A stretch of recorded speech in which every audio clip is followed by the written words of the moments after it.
Good morning, honorable members, our officials, members from Recording in progress. from the department led by the minister and the deputy minister.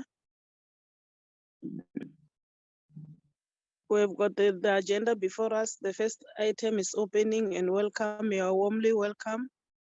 The meeting is officially opened. Purpose of this today's meeting is to get a briefing on the 2022-23 quarter one performance report of the Department of Small Business Development, as well as quarter one performance report of CIFA, as well as SIDA. So you are warmly welcome. I will now invite King to render the second item, which is roll call and apologies. Thank you, Do we have Chairperson. any apologies? Yes. Thank you, Chairperson. Good morning, honorable members.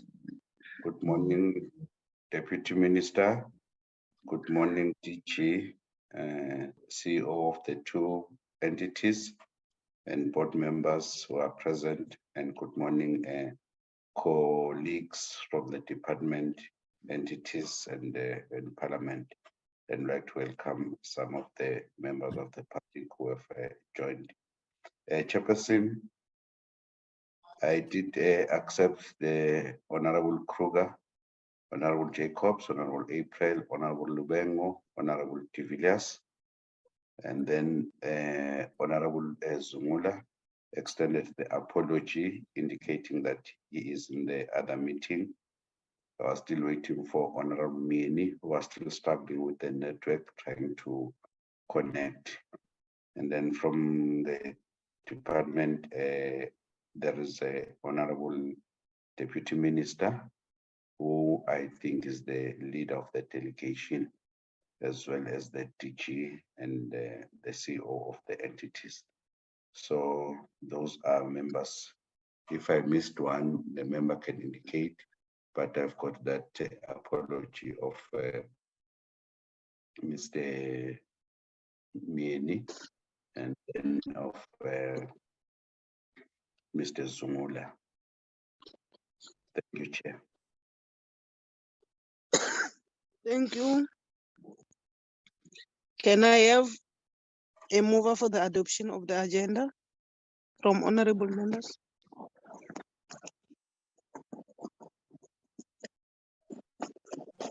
I move, Chair. Good morning. I move for the adoption of the agenda. Honorable Jacobs moves. Any seconder, honorable members? I do second, Chair. Thank you. I will now invite the DM, who's the leader of the delegation from the department, to lead us in this item. Honorable Deputy Minister, over to you. Thank you very much, Chairperson, and good morning to yourself and the members of the Portfolio Committee.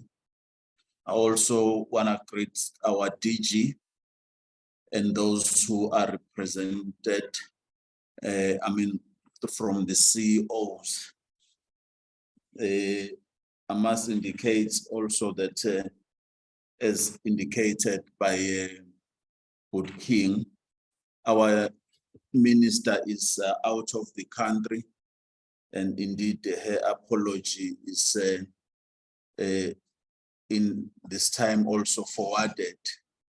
And honorable members of the PC and officials from Parliament and the department, please accept our warm greetings.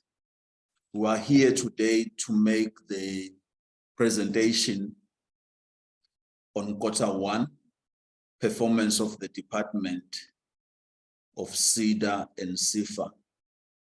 We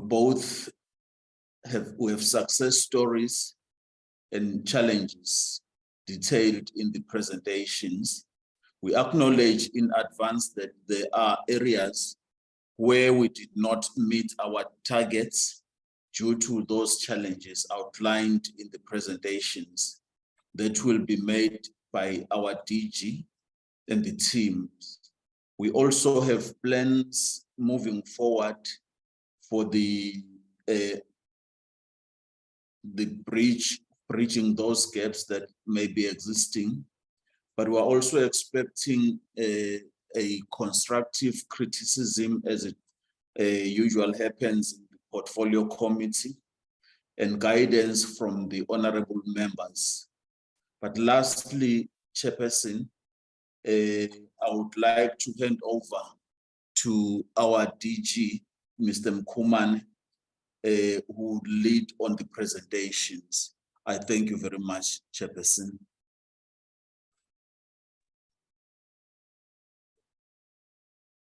Thank you, DM, and good morning to the honorable chair and members, as well as colleagues who are on the platform.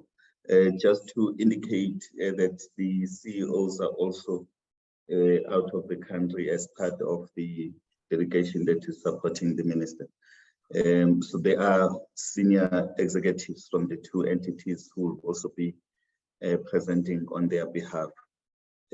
Without waste of time, Chair, I will project the presentation. I do have this CFO here, as well as the Chief Director, Corporate Management, who will also present some parts of the report.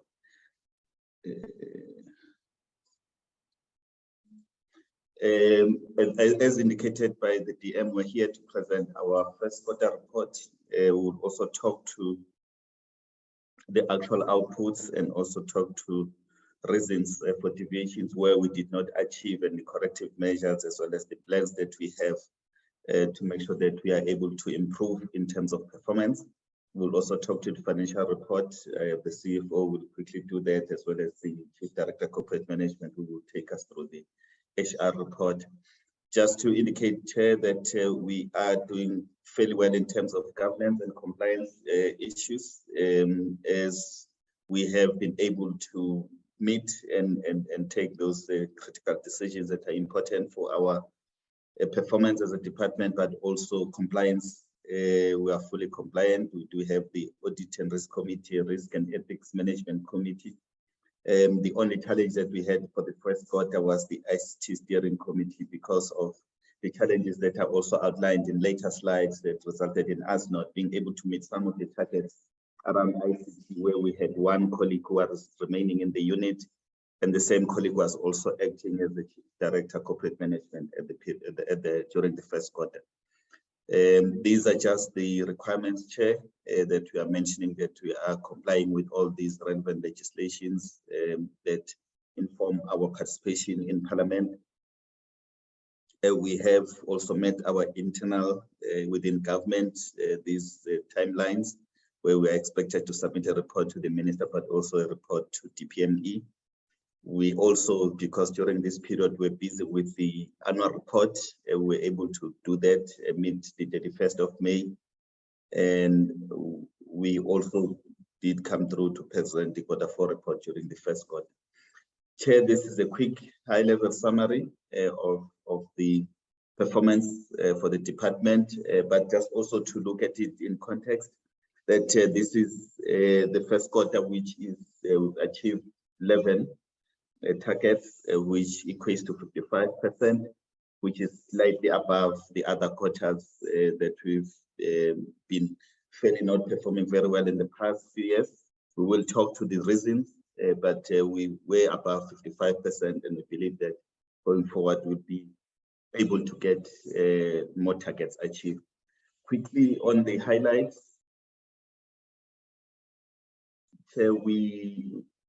as a department, we've been able to pay our valid creditors within 30 days, which is important for us because this is one of the important issues that have been raised by small businesses in particular, that government sometimes does not pay them on time. So as a department, we are leading in the space.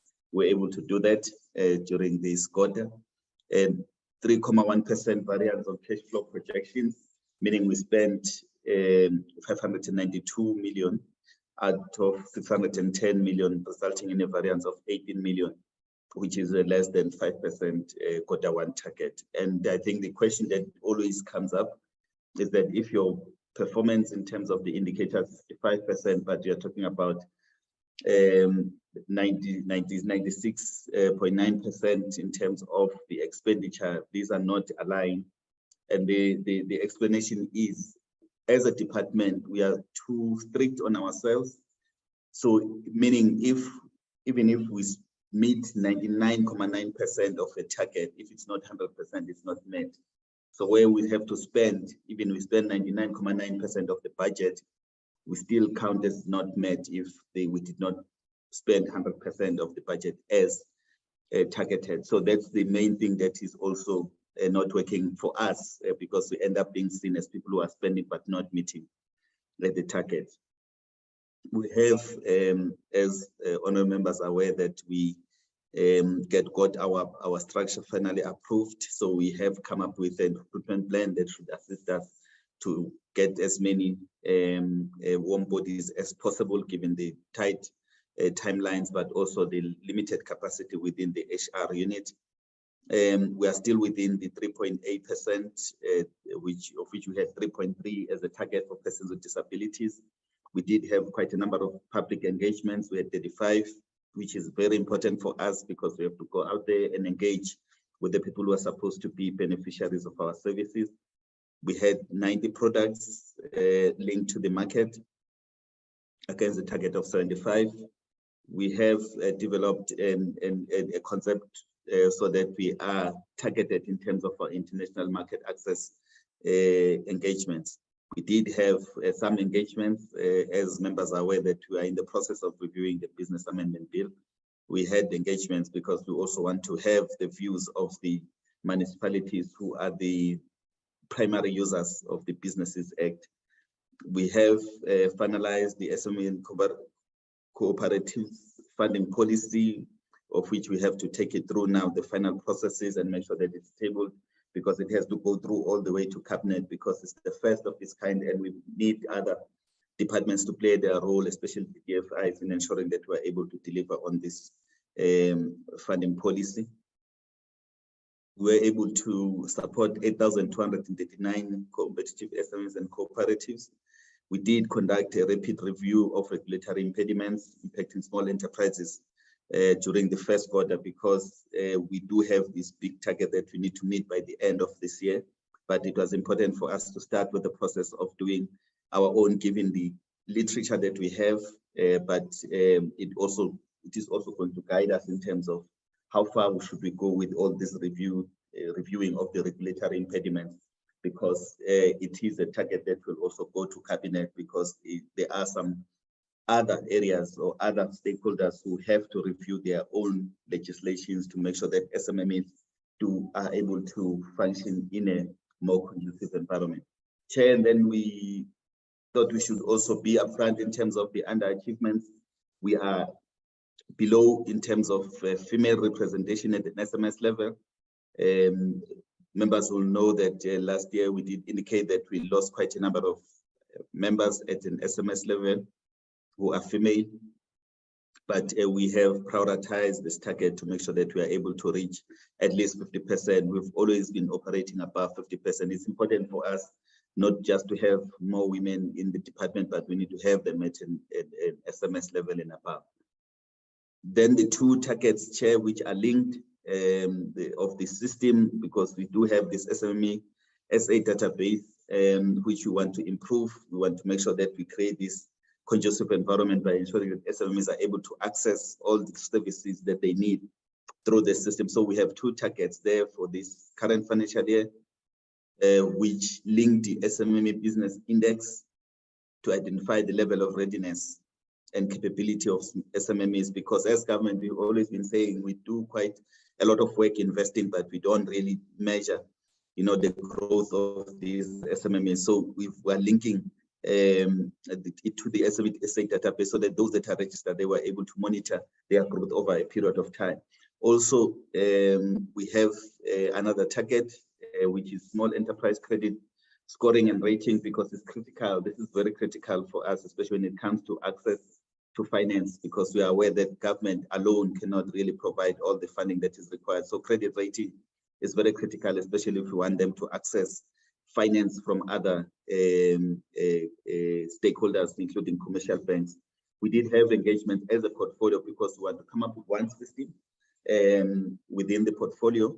We don't really want to have different systems of operating in different platforms. We need to have one. We've done that. We do have ads supporting us, and we finalized, in fact, during this quarter, which is quarter 2, the deviation request, because we also want to link it to the existing databases. One platform that was launched recently by the CSIR, which we want to link it to, which also look at linking, small businesses in the SABC region with the other international platforms. So we are in that process, Chair. So we've done the deviation, we've finalized that. So we are in the process of implementing this system during this quarter. So the targets that we could not meet in the quarter 1, we are meeting it during this quarter 2. SheTrades ZA platform. Here, Chair, we're not doing that well because we had a target of 500 women. We are only able to register 327. And one of the issues here, Chair, is that the focus of women, mostly women-owned entrepreneurs, is on the businesses growing their business locally. They have not started looking at other international markets. So it's one of those challenges where really we pushing, but we are not really succeeding in getting as many women-owned enterprises registered on the SheTrades ZA. Then 6, business infrastructure support. Here there were delays, Chair, in terms of the appointment of the service provider, because internally in the department we don't have expertise. We don't have engineers. We don't have people who do have expertise that can assist us in ensuring that whatever support we provide through the infrastructure, is done in an economic way. But we have appointed an adjudication committee, which consists of colleagues from DBSA, because they do have capacity there. They also have colleagues from DTIC, from the infrastructure unit, who are also supporting us now, so that we do have, the relevant expertise. And then we are in the process of finalizing the appointment of the service provider. But during this quarter, I can indicate to the committee that we've already approved some projects under this program. So work is continuing, and we also pleased that we are targeting those areas that are really disadvantaged in terms of infrastructure development, especially for small businesses. We do have one approval, for example, from the Northern Cape, which has been one of the provinces that we have not been successful in supporting. Chair, one of the areas that we are really not pleased with is the support to cooperatives. As members are aware that we've moved this program to CIFA, but we still keep it in terms of the reporting within the department.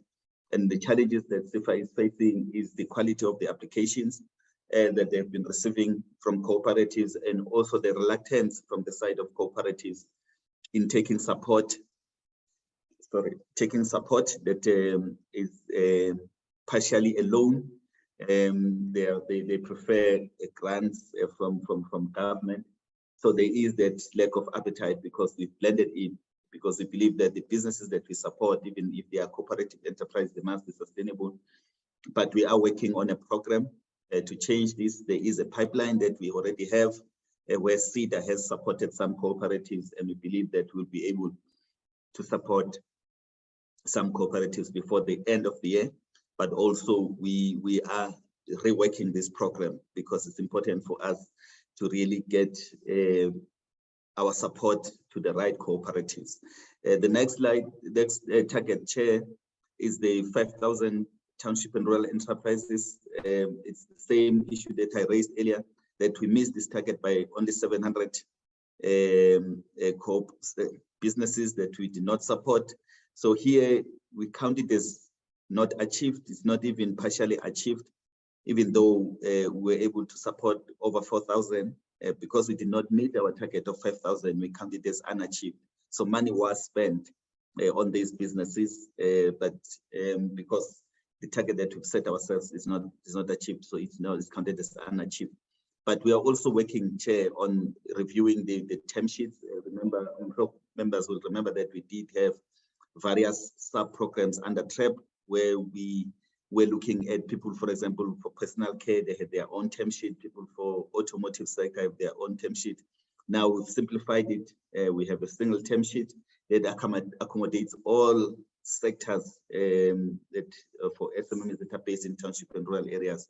We are also aligning or realigning the delivery approach between FIDA and FIFA to make sure that there is a smoother process between the two entities. Under the startup businesses, there was a dip. We were able to meet this target last year. In fact, we exceeded it last year.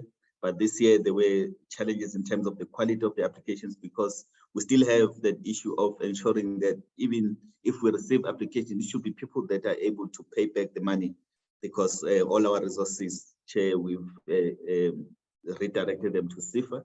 So they are the ones who really distribute the money that we have as a department or as a portfolio. So we had low quality of applications, and then we were unable then to get the target of 2.5, but we are positive that we'll be able to get that done. There have been engagements that have taken place between the department and the entities to look at the windows, because we do have a window period given the limited money that we have, especially when it comes to youth-owned businesses. We do have a limited budget. We reopening the window to make sure that we get as many businesses as possible. Red tape, we did not achieve it for this month, but I can assure members that we've been able to exceed this target already during Q2.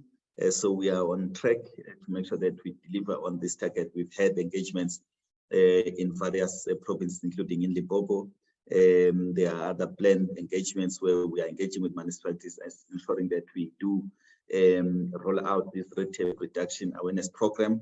But we also do go back and make follow-ups to make sure that these municipalities, they do execute the red tape reduction intervention through the DDM model. We are also working closely with other departments, including provincial departments of economic development, COGTA, as they are a critical stakeholder in this work, but also the National Treasury is part of this work, the Presidency is part of this work. We've had some successes, which we will talk about a little bit later in terms of what we've seen as the outcomes of our intervention, especially in the tourism sector, where we've seen the Department of Transport moving with speed in ensuring that they fix the challenges around the licensing of the tourism operators. Chair, with your permission, if I can request the CFO to quickly take the portfolio committee through the financial report. Thank you, Chair.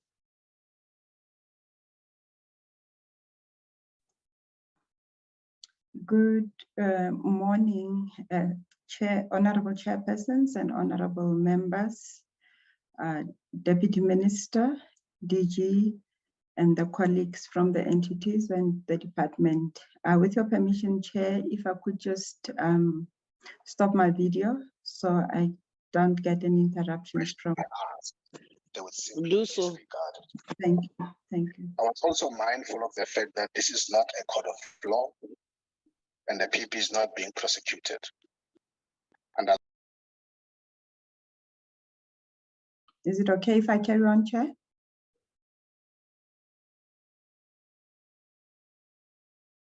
to answer Yes, may proceed. cross-exam. Okay, thank you, because I'm hearing an interrupt.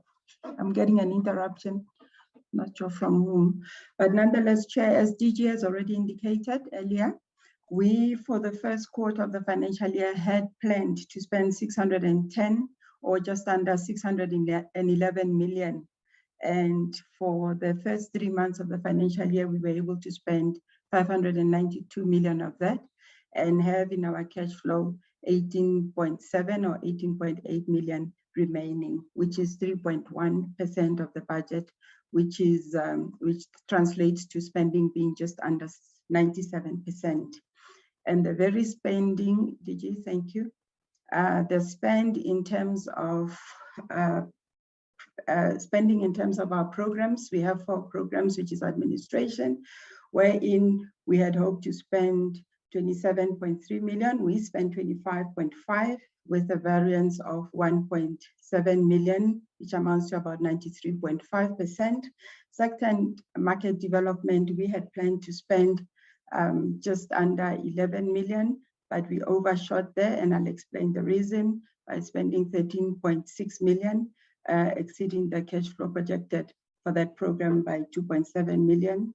And program 3, which is our development finance, we had hoped to spend just under 215 million. We spent 201.2 million with an underperformance of 13.3. And enterprise development, we had planned to spend 358.1 million. We spent 351.7 million, resulting in underperformance of 6.4.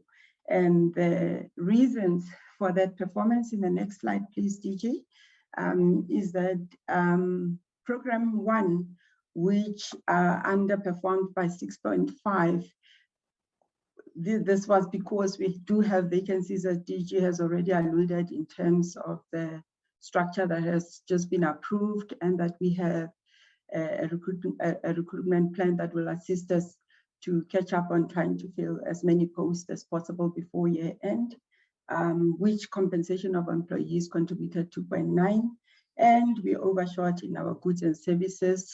Committee members would recall that we are during quarter 1, we do have Auditor General in our midst, so we overshot in audit costs in our projected travel and fleet services, as well as bursaries by 1.1 million. Program 2, sector market and development, members that have been with us for a while will note that this program has never overspent.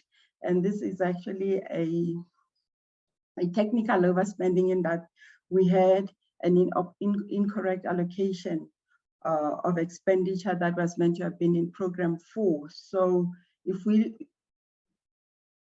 strip the overperformance in program 2, you'll note that we, in fact, program 2 underspent by 3.1 million, or 28.5%, because of that 5.4 million that we charged against program 2 instead of program 4.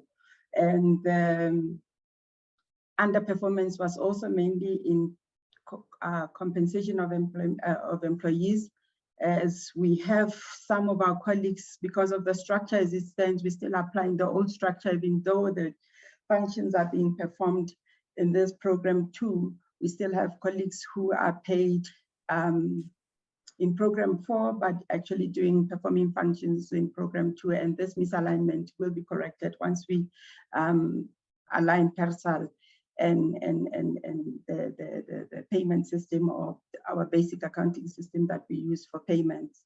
And in terms of program 3, development finance, as indicated earlier, we have also underperformed by 13.3 or 6.2 million. And that is the contribution is from transfers and subsidies by 15.4 million under the Cooperatives Development Support Program. And as DG has indicated earlier on, we've had challenges in getting an uptake on this program, and we're hoping through collaborative effort between CEDA and CIFA, we will be able to get the program going with the resultant spending. However, we also have compensation of employees that overspent by 2.9 million due to that misalignment that I spoke to earlier, where colleagues who are in program 2, who are performing functions in program 2, are actually being paid against program 3. Journals are usually passed towards year end or end of the quarter to try and resolve the misalignment. In terms of program 4, we had an underperformance of 0.6% or 6.4 million. And in the main, compensation of employees contributed, but Chair, I have also mentioned that we paid or we charged the IMED program against program 2 instead of charging it against program 4. So when we include that charging in program 2 in program 4, you'll note that the performance for program 4 will actually reduce to 601,000, resulting in an effective underperformance of 0.1%, whilst program 2 increased to 28.5 as opposed to overshooting.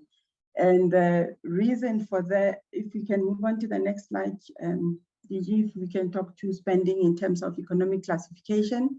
For the quarter, we had hoped to spend 38 million on COE, but the actual expenditure was 34.1 million, resulting in just under 4 million, which is 89.6%. Within services, we overshot by 691. I think I've already spoken to the fact that we had items such as our audit fees and so forth overshooting. Transfers and subsidy underperformed by 15.3.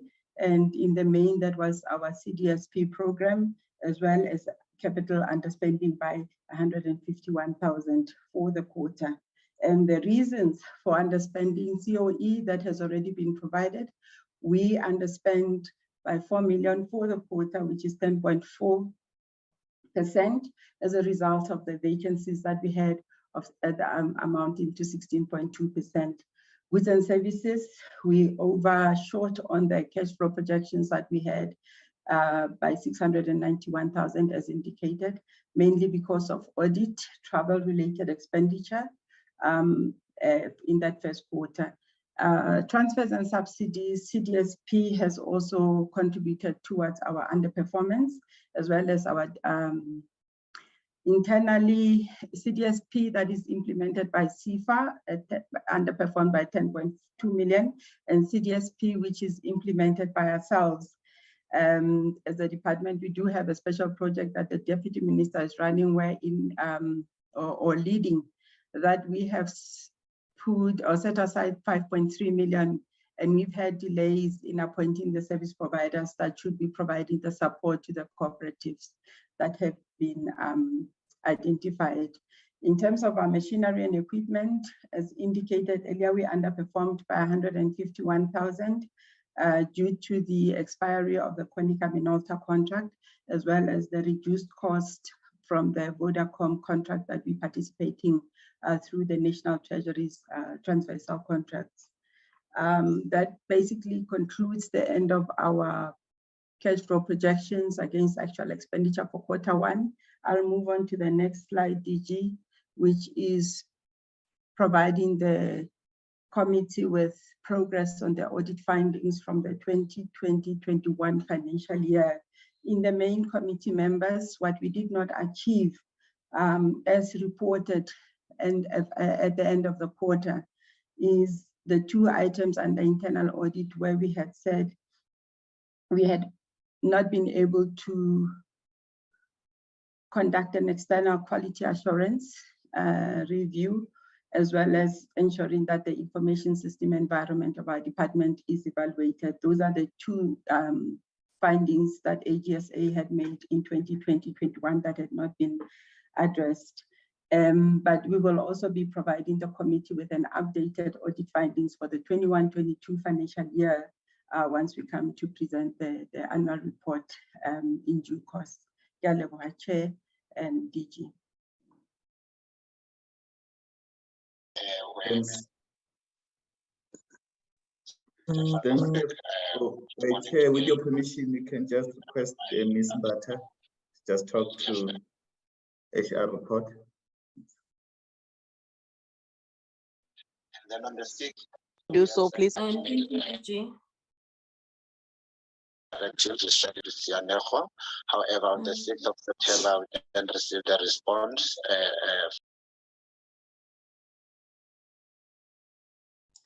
Good morning, honorable members. Good morning, Deputy Minister, DG, colleagues from the entities and the department.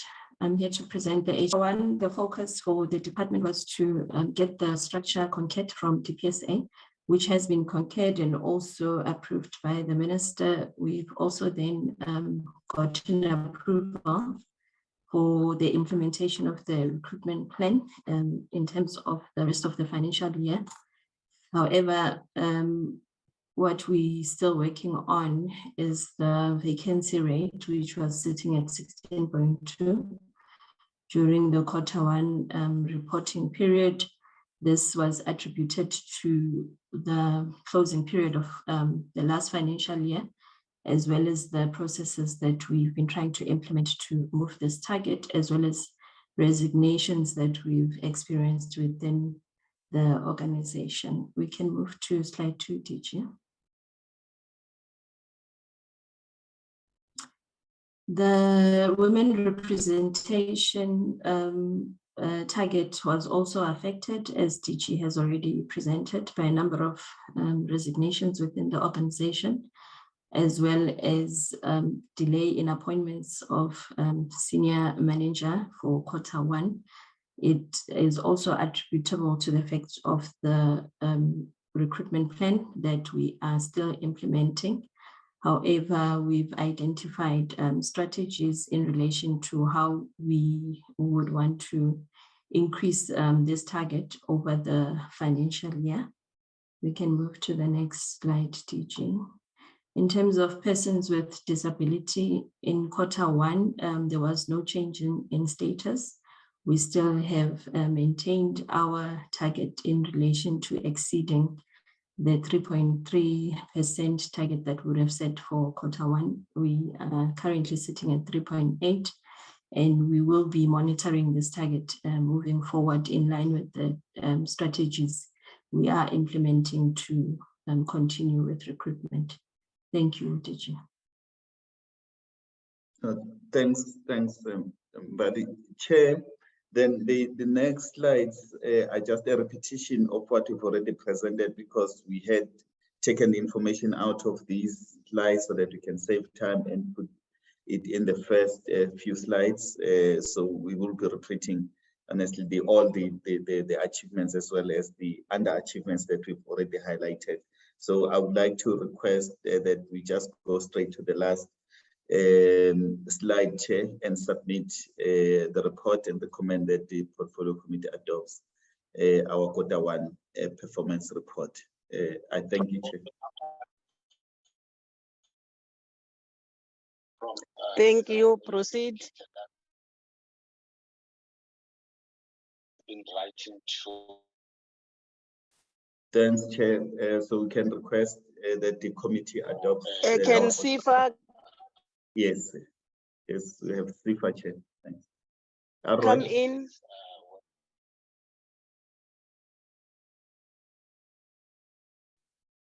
Good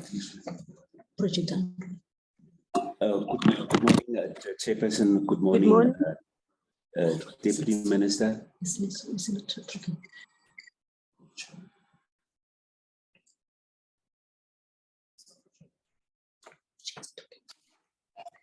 Good morning, Chairperson. Good morning, Deputy Minister and members. We are honored to make a presentation on SIFA's Q1 performance. My name is Simise Wisa, and I'm the chairperson of the SIFA board. Today, the delegation will be led by Ms. Nokonwaba Shwala, who is the acting CEO. Our CEO is traveling.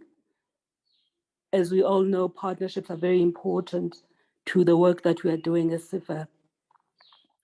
Members, we are presenting this report in the middle of significant economic turmoil, not just in South Africa, but globally. As a result, in certain areas, the clients of SIFA, we have not been able to meet some targets. Economic growth globally has been reduced from an estimated 6% to 3% as a result of geopolitics, inflation, and the global energy crisis. Similarly, in South Africa, during Q1, growth was 1.9%, significantly lower than what we would need. Now, as SIFA, we take our role seriously in driving SME growth and development. We understand our responsibility to our people and to this economy to fund SMEs, but beyond funding, to ensure there's technical support. And as we present this report, we believe that the external macro environment continues to be a challenge, not only for SIFA, but also for our clients. As I'm speaking to you today, we do not have electricity because of load shedding. Factors like this affect how our clients perform and our ability to service them adequately. The report that you will hear today will talk about significant strides that have been made to increase SIFA's visibility and service to the clients. I will now hand over to Nogonwaba. Thank you.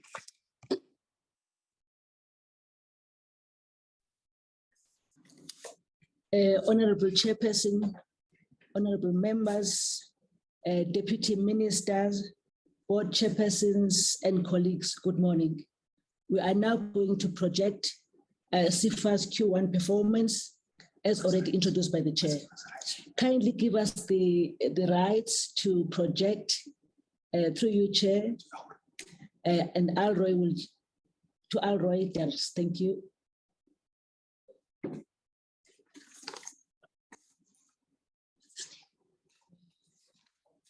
Mr. Munene, give us the rights to Alroy to project the presentation.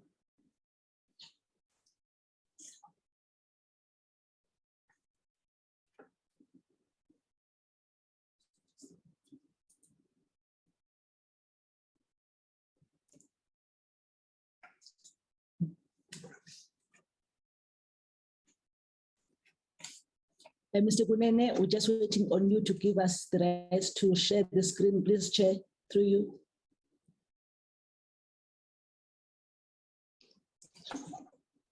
I think I've done so. To Alroy, yeah. King, is it possible that you can give me the sharing rights, please? This is done. Yes, I've already done it. You said I must send it to Alroy. Yes, Alroy Derks, yes. But it's still disabled on my side. Yes, I've done it. Is it? Oh, it's here. It's coming through the, I think it's coming through Alroy.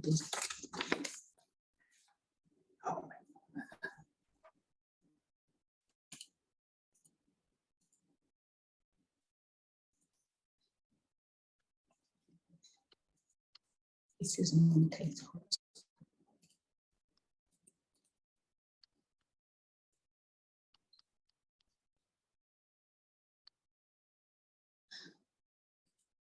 It's disabled. Or maybe you can give it to Nogonwaba Shwala.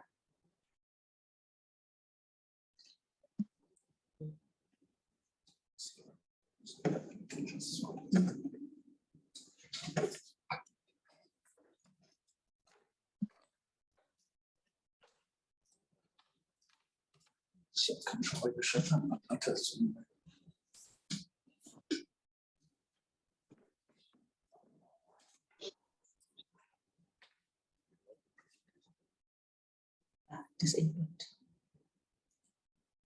There's a presentation. Here's the presentation.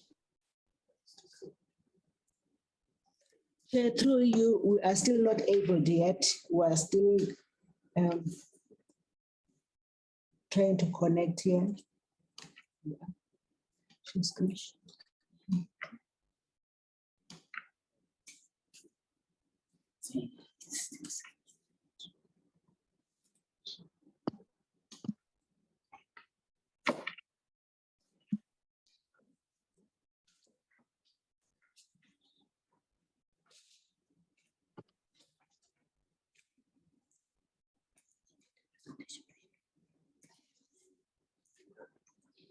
I had lost connectivity, so it has just come back. Okay. Yeah.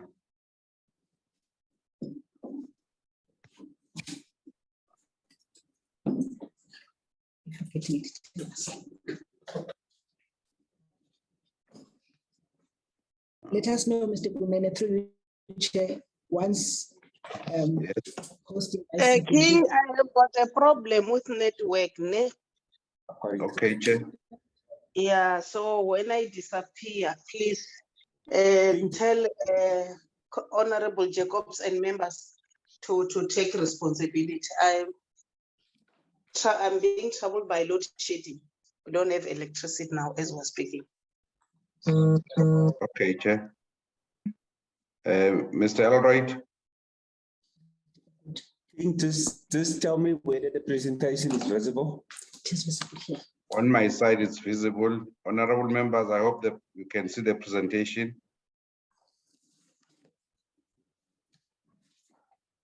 Mr. Jacobs, Thank you. Yes, we can see it. I can see it, yes. okay, thank you. You can proceed, Ms.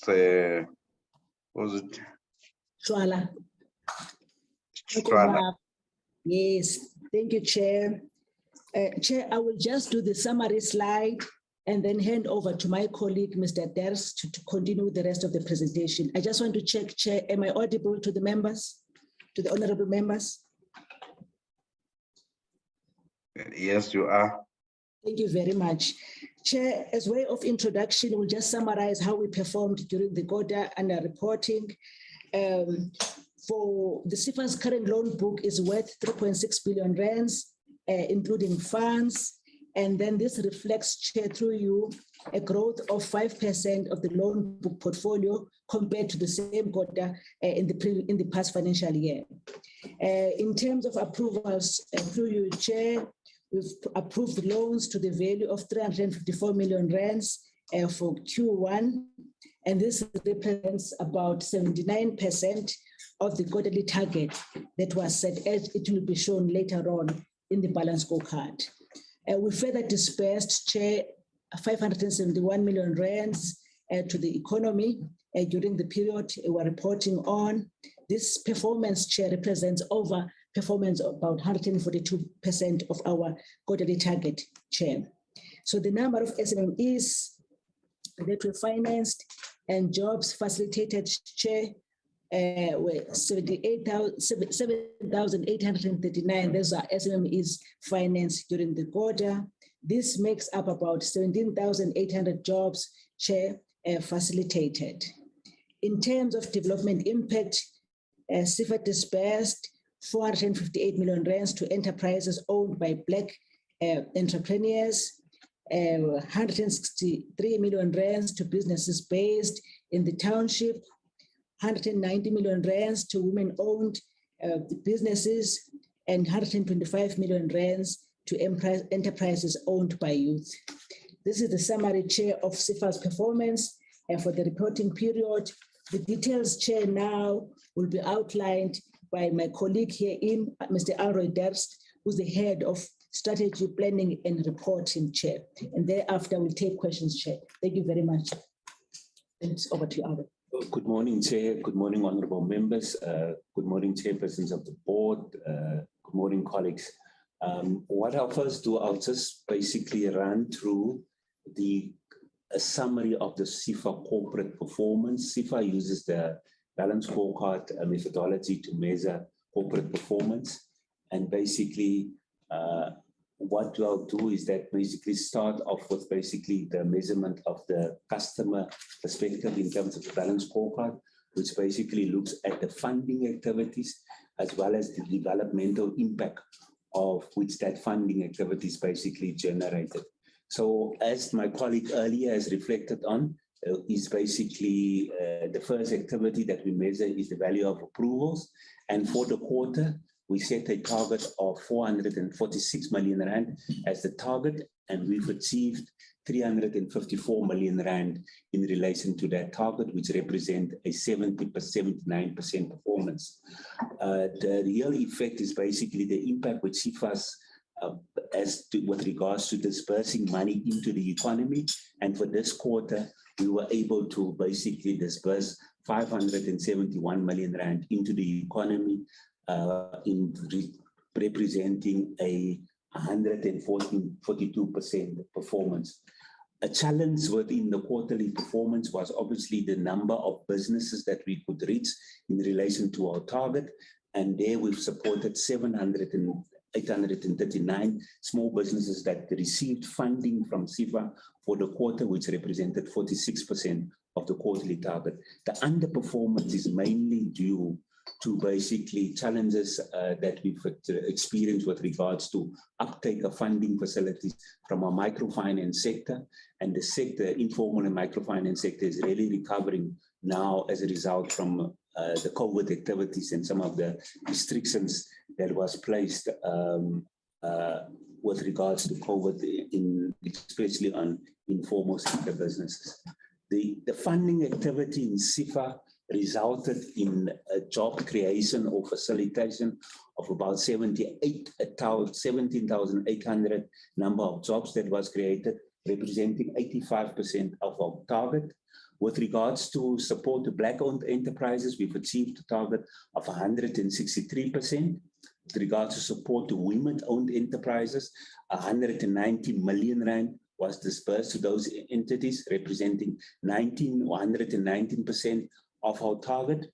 And then to youth-owned enterprises, we supported 1,767 youth-owned enterprises to the value of 125 million, representing 104% of the quarterly target.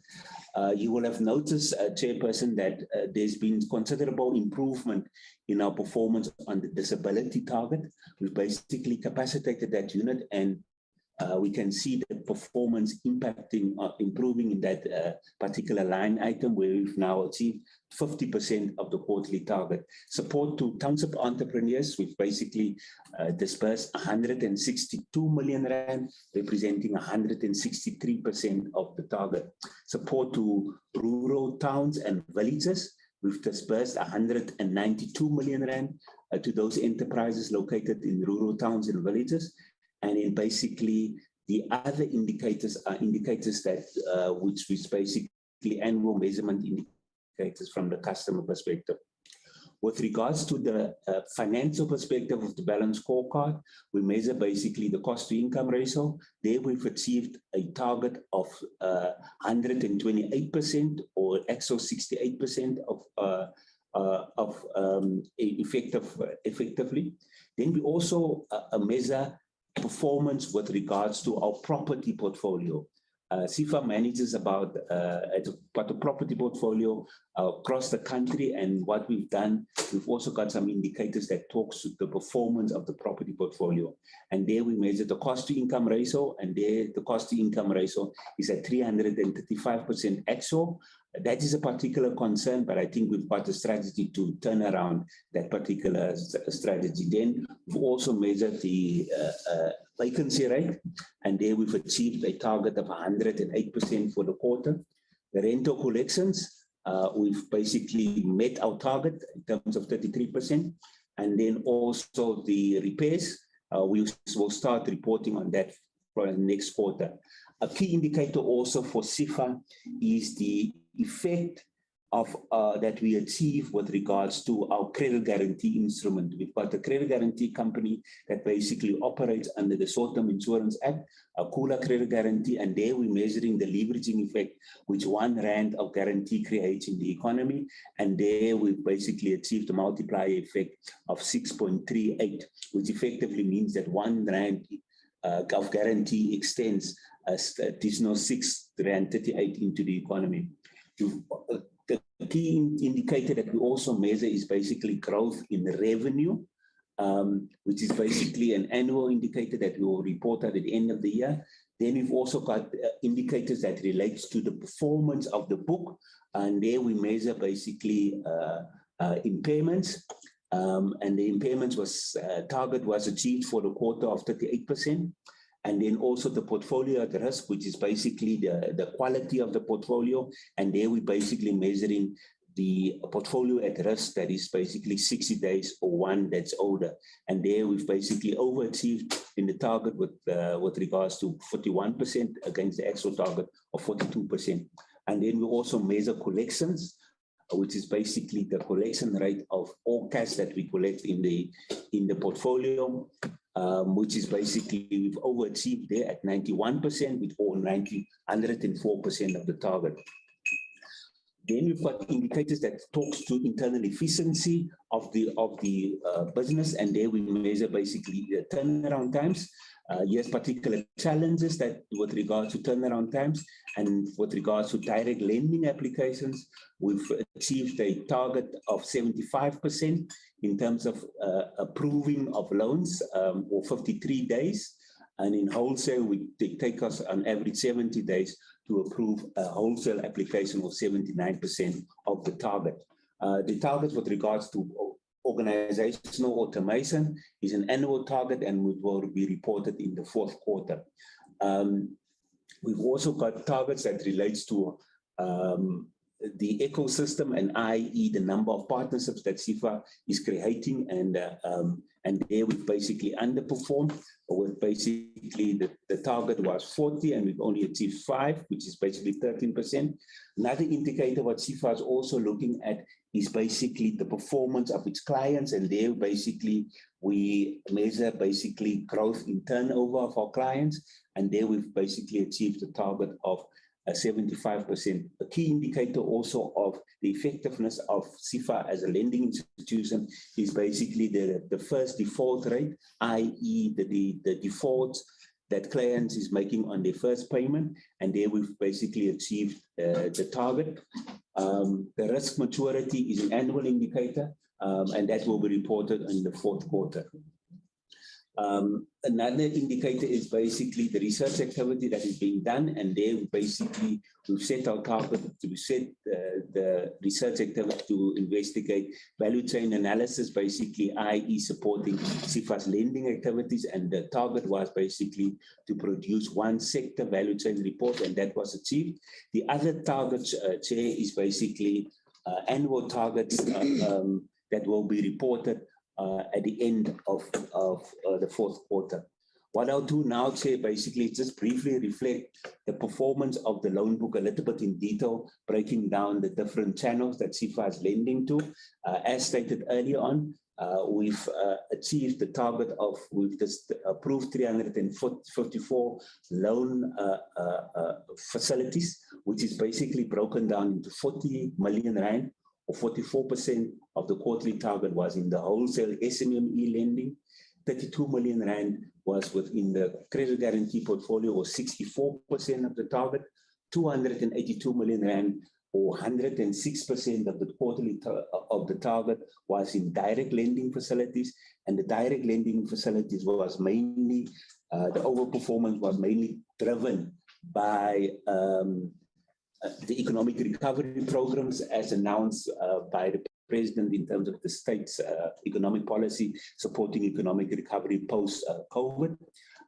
If one compares the two financial year in terms of quarter on quarter, there was a 9% decline in quarter to quarter performance with regards to approvals.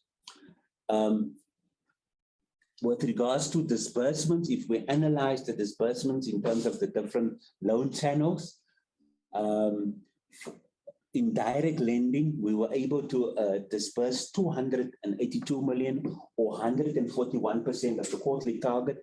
The overperformance of the target was mainly driven by approval of activities that was approved in the fourth quarter of the previous financial year, which partly contributed to the overperformance.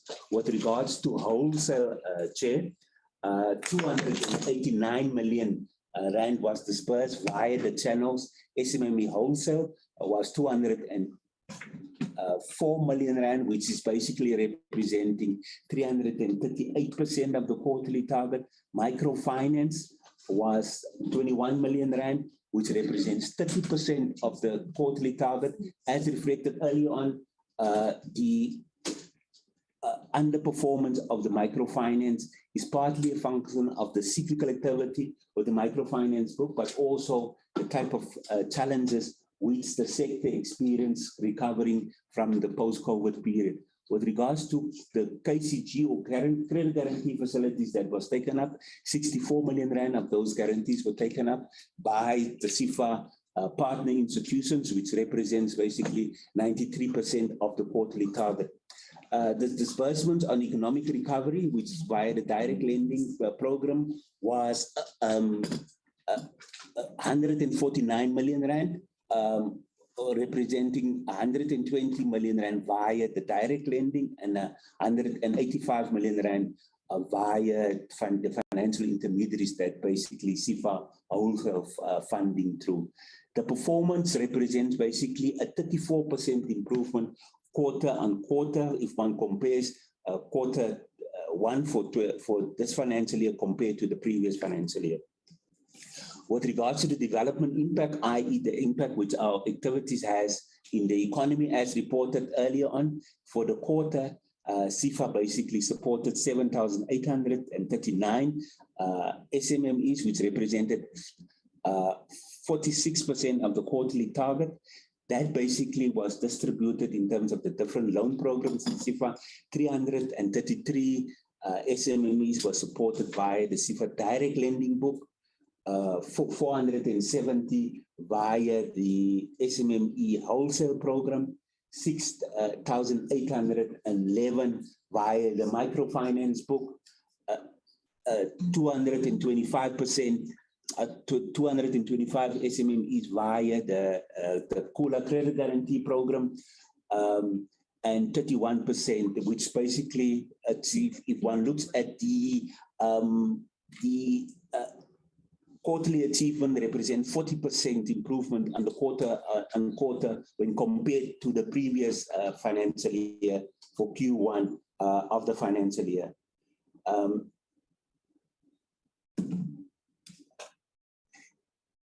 If one go further in terms of jobs, the jobs target for the year was 85% was achieved, which represents basically a 41% improvement of the previous financial year.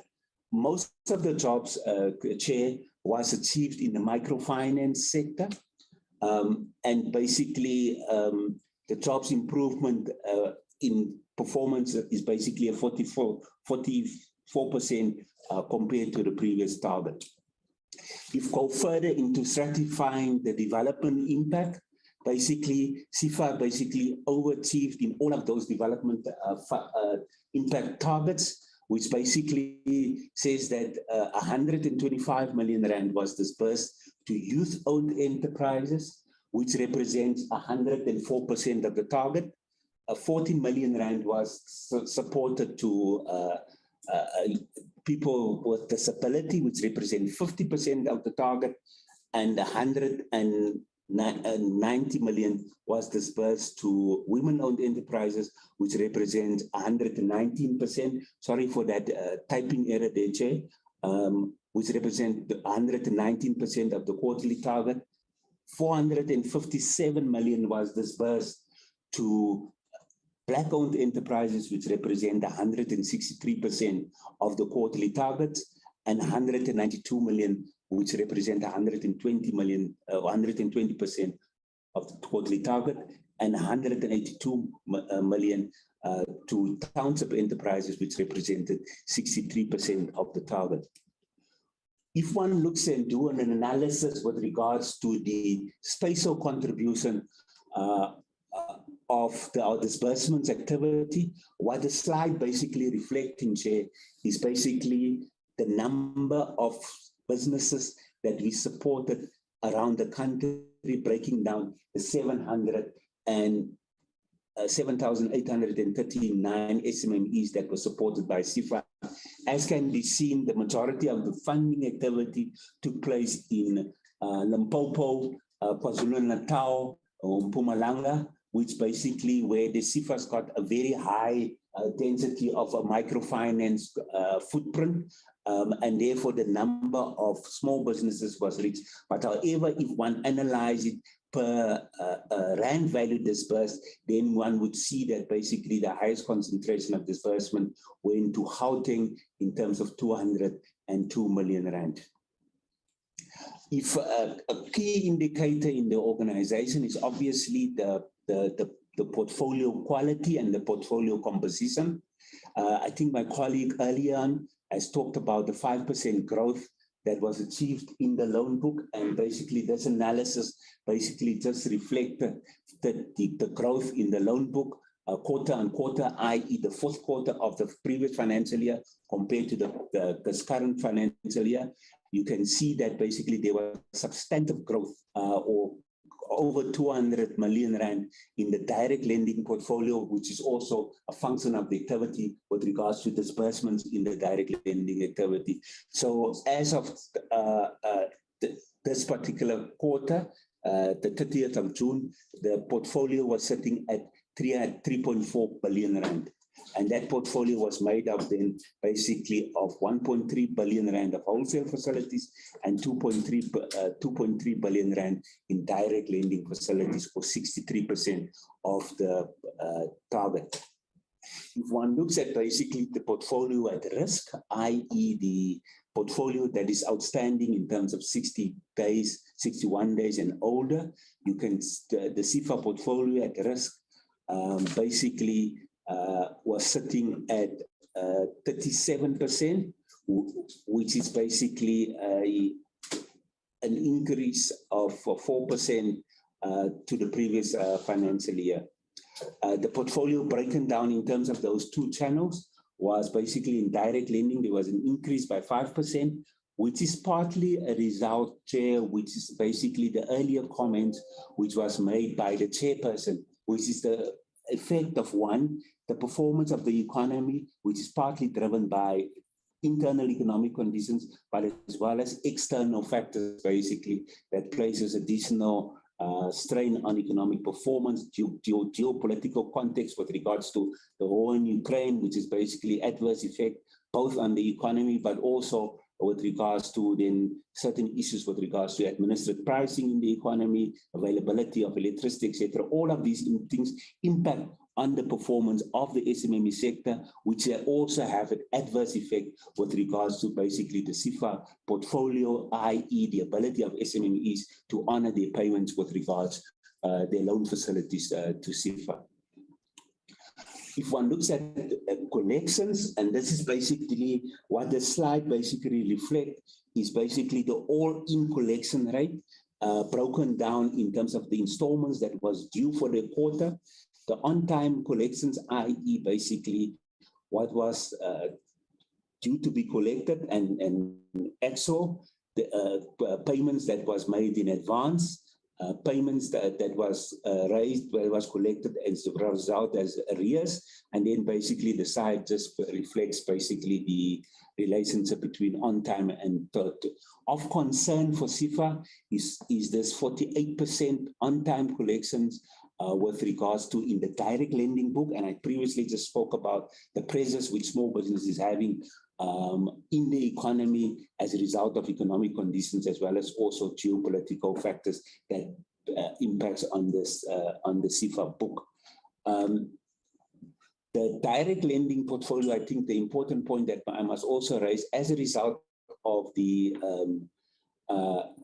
economic facility, economic recovery programs, the portfolio has substantively increased in the direct lending book, and as at the quarter end, 30th June, there was 4,100 loan facilities in the direct lending book.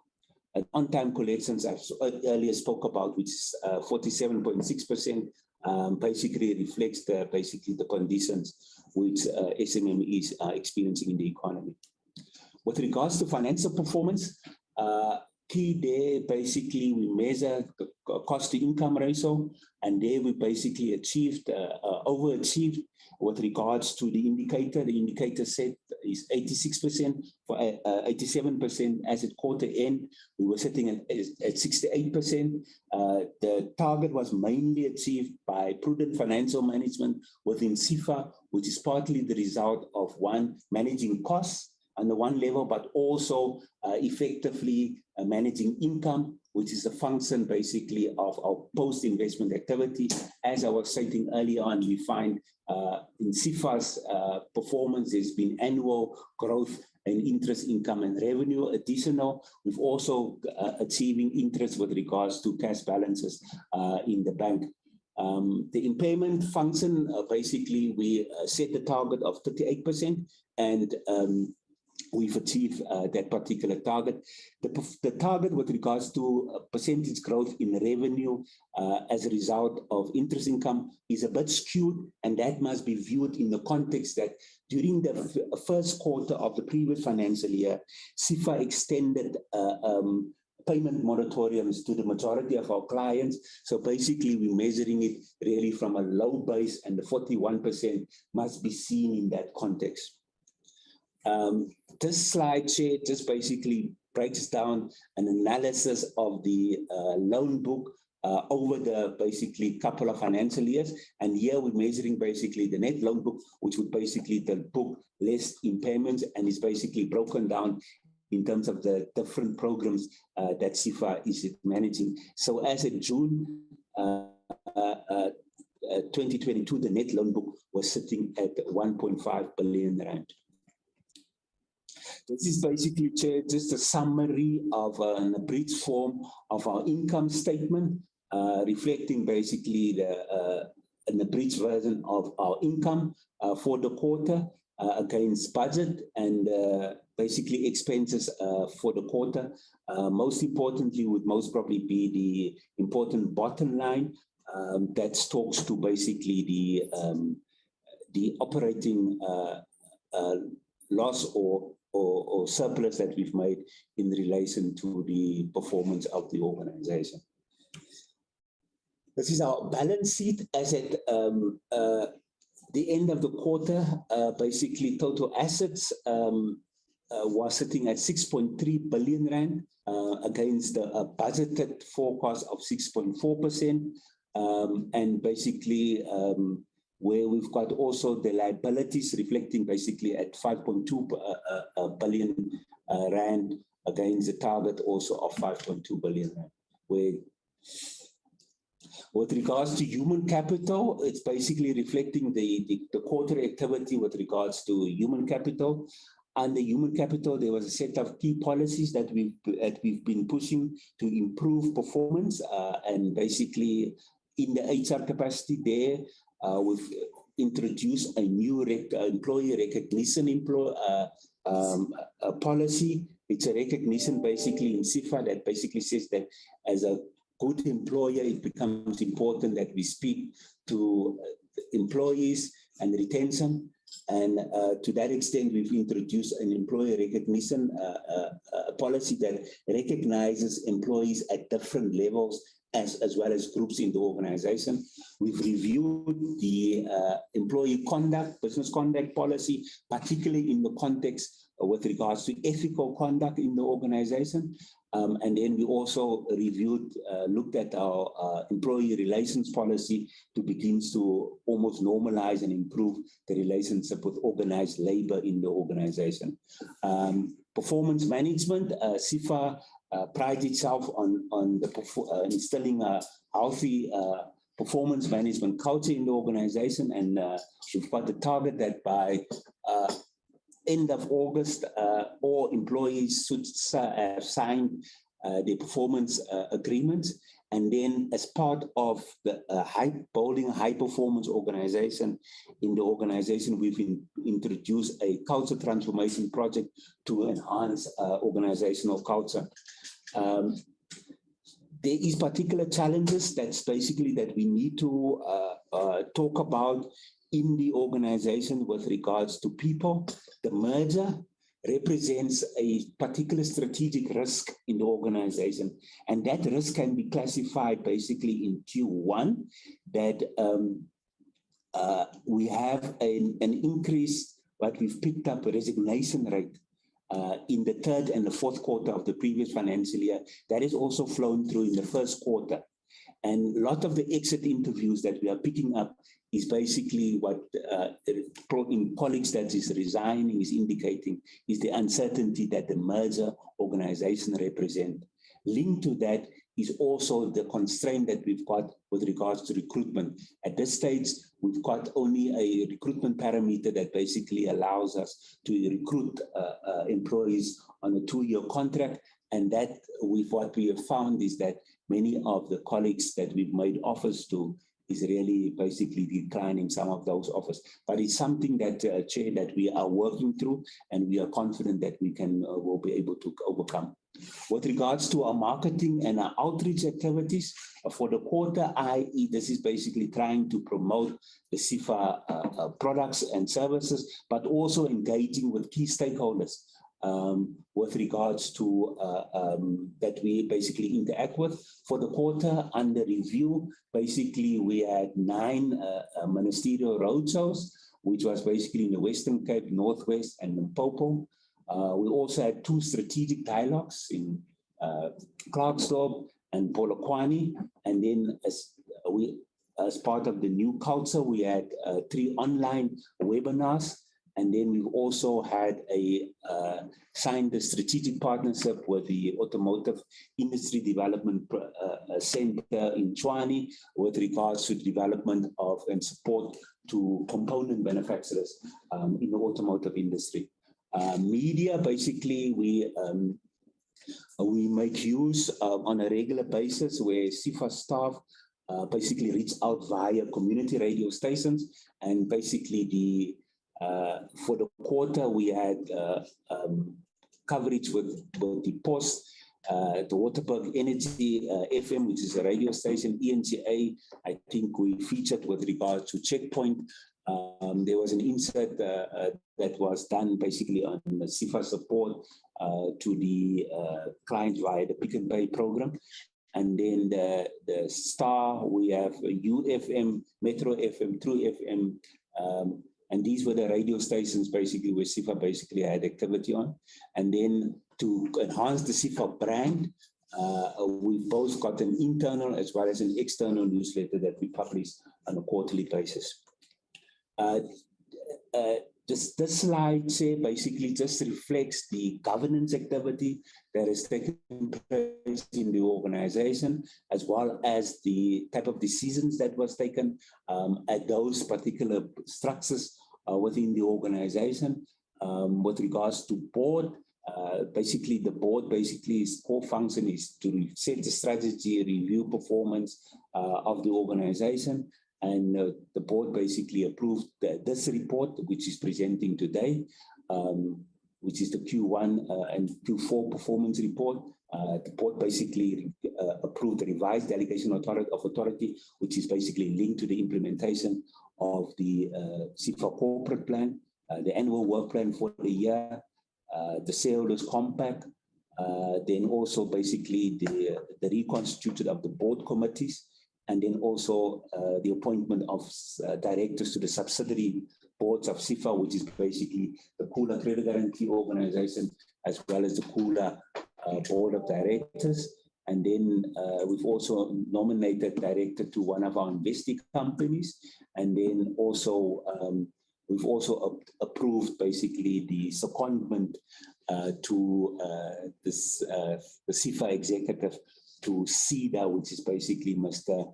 Mbata.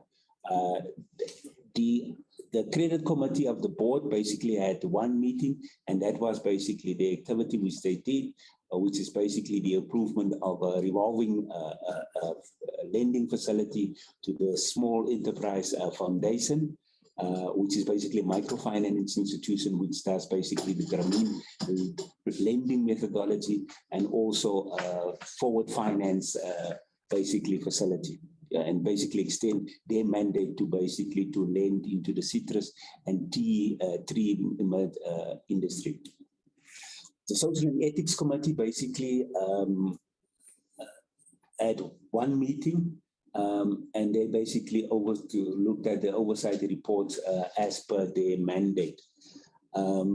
The Audit Committee had two meetings, which was basically looking at the SIFA's year-end financial statements, as well as the recommendation of the delegation of authority to the board. The Risk Committee had two meetings, Basically, they've approved the Enterprise and Risk Compliance Annual Work Plan. They've looked at the SIFA regulatory universe.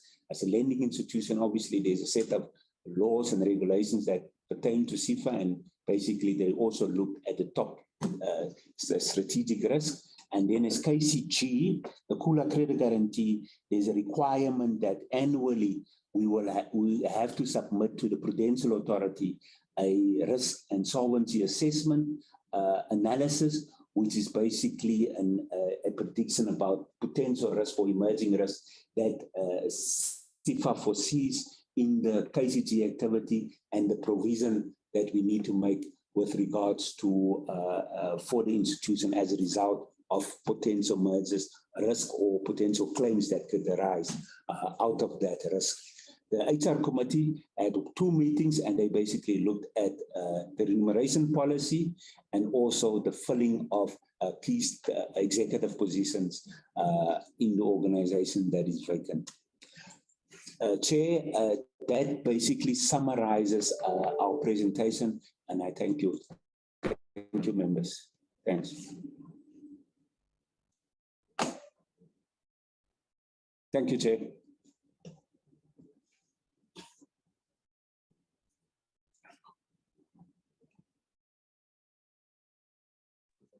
Thank you very much, Mr. Dirks, for the presentation. The chair is no longer with us. I just got a message, so I've been asked to continue chairing, if that's okay with the other members. Let's just hear quickly if that's okay with other members.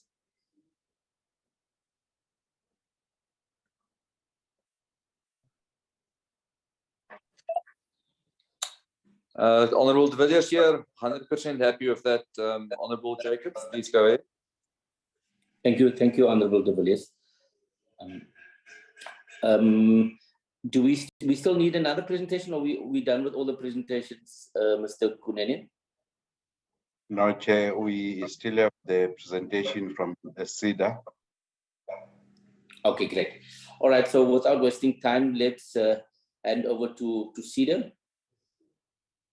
Ms. Majola, over to you. Thank you, Chairperson. Good morning to you and to all honorable members, to DM, SIFA Chairperson, DG, and colleagues from both entities. May I be given the right to share, Mr. Gnene?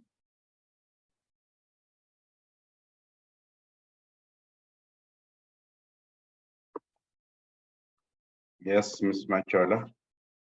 Thank you. Is my presentation visible on your side? Yes, it's visible.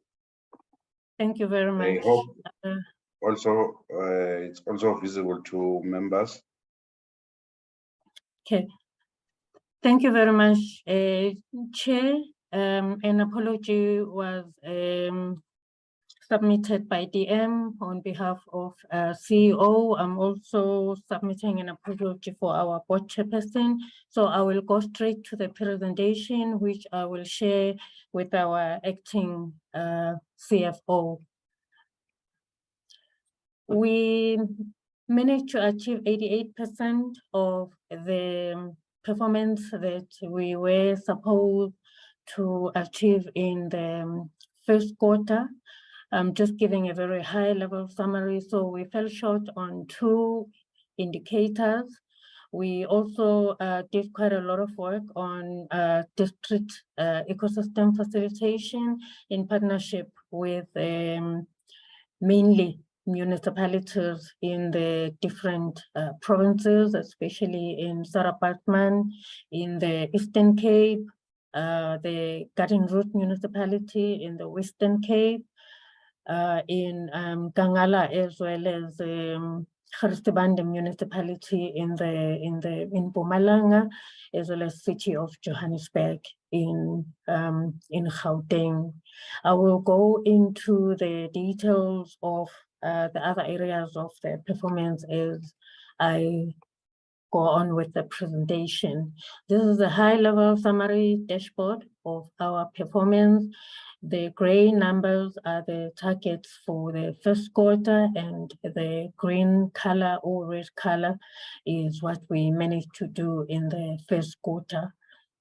We achieved or were able to reach out to a total of 40,179 SMMEs and cooperatives in the first quarter in total through the various CETA programs. The breakdown consists of those that we were able to reach out to through various means, which include virtual platforms, it includes physical events, and those that were reached, those that attended ministers and DMs roadshows in the various provinces. On the township and rural-based clients, we exceeded the target.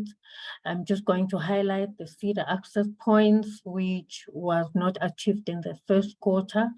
The reason the target is red is because we really have to strike a balance on our budget, because the budget for servicing the access points, which are not CETA branches, is partnerships with other ecosystem partners, especially in those areas where CETA doesn't have physical presence. Some of the areas is those that we are servicing through co-location points, which are mostly municipalities. Others are where we currently don't have a presence at all. So we decided just to prioritize clients that walk into the branches from a budget point of view. In some areas, we had poor responses when we issued calls for proposals, but those were reissued in the second quarter. We're also working through other professional organizations, like accounting bodies, to help us have access to their databases. The rest of the targets were achieved. There's a performance budget on job creation and sustained. Most of our numbers came from jobs sustained, as you will see when I carry on with the presentation. We managed to spend 90.5% of our budget that was allocated for the first quarter. Total number of our branches remains the same at 54, incubation centers at 110, as well as co-location point. The breakdown between SMMEs and co-ops, it was quite low in Q1, but this is one of the focus areas for the current financial year, and we've increased the target for the cooperatives compared to the previous financial year. 84% of our clients are Blacks, followed by the colored population and the Indian and whites, respectively. 55% of clients that were serviced in the first quarter were women, 43% were youth, and we are still falling short on people with disabilities. But what we also started doing with CIFA in Q1 is that where they do have clients that come from this category but need to be assisted with business development services, they have been referring those clients to CETA for assistance before they are sent back to CIFA for further processing of their applications. Quarter to quarter comparison, in the previous financial year, we're monitoring 25 indicators. This year, there are 16. This does not necessarily mean that the indicators were drastically reduced, but it emanates from the fact that TREP was also, I would say, restructured, having learned from the past 2 years of implementing the program. There were sectors where the uptake was very low. One of them being butcheries. So butcheries have been combined with Chisanyama, for example. Bakeries and confectionaries were also separate. In the past 2 years, they've now been consolidated into one program. We achieved 14 of the 16 indicators this year. Previous financial year, we achieved 16 against a target of 25. So we underachieved by 2, hence the 88% performance. This is just a table that indicates the reasons for the variance in our different indicators. I've already explained the red one, and the rest are self-explanatory. I may just highlight here that the reason for achieving the targets on township and rural-based enterprises is also because we had a lot of leads and people that were already in the system when we ended the first quarter, and were able to close those projects in the first quarter of the financial year. The new indicators are not due for reporting in the first quarter, mainly because we issued a call towards the end of the previous financial year, and we are busy working with all those calls that were awarded incubation programs in the previous financial year.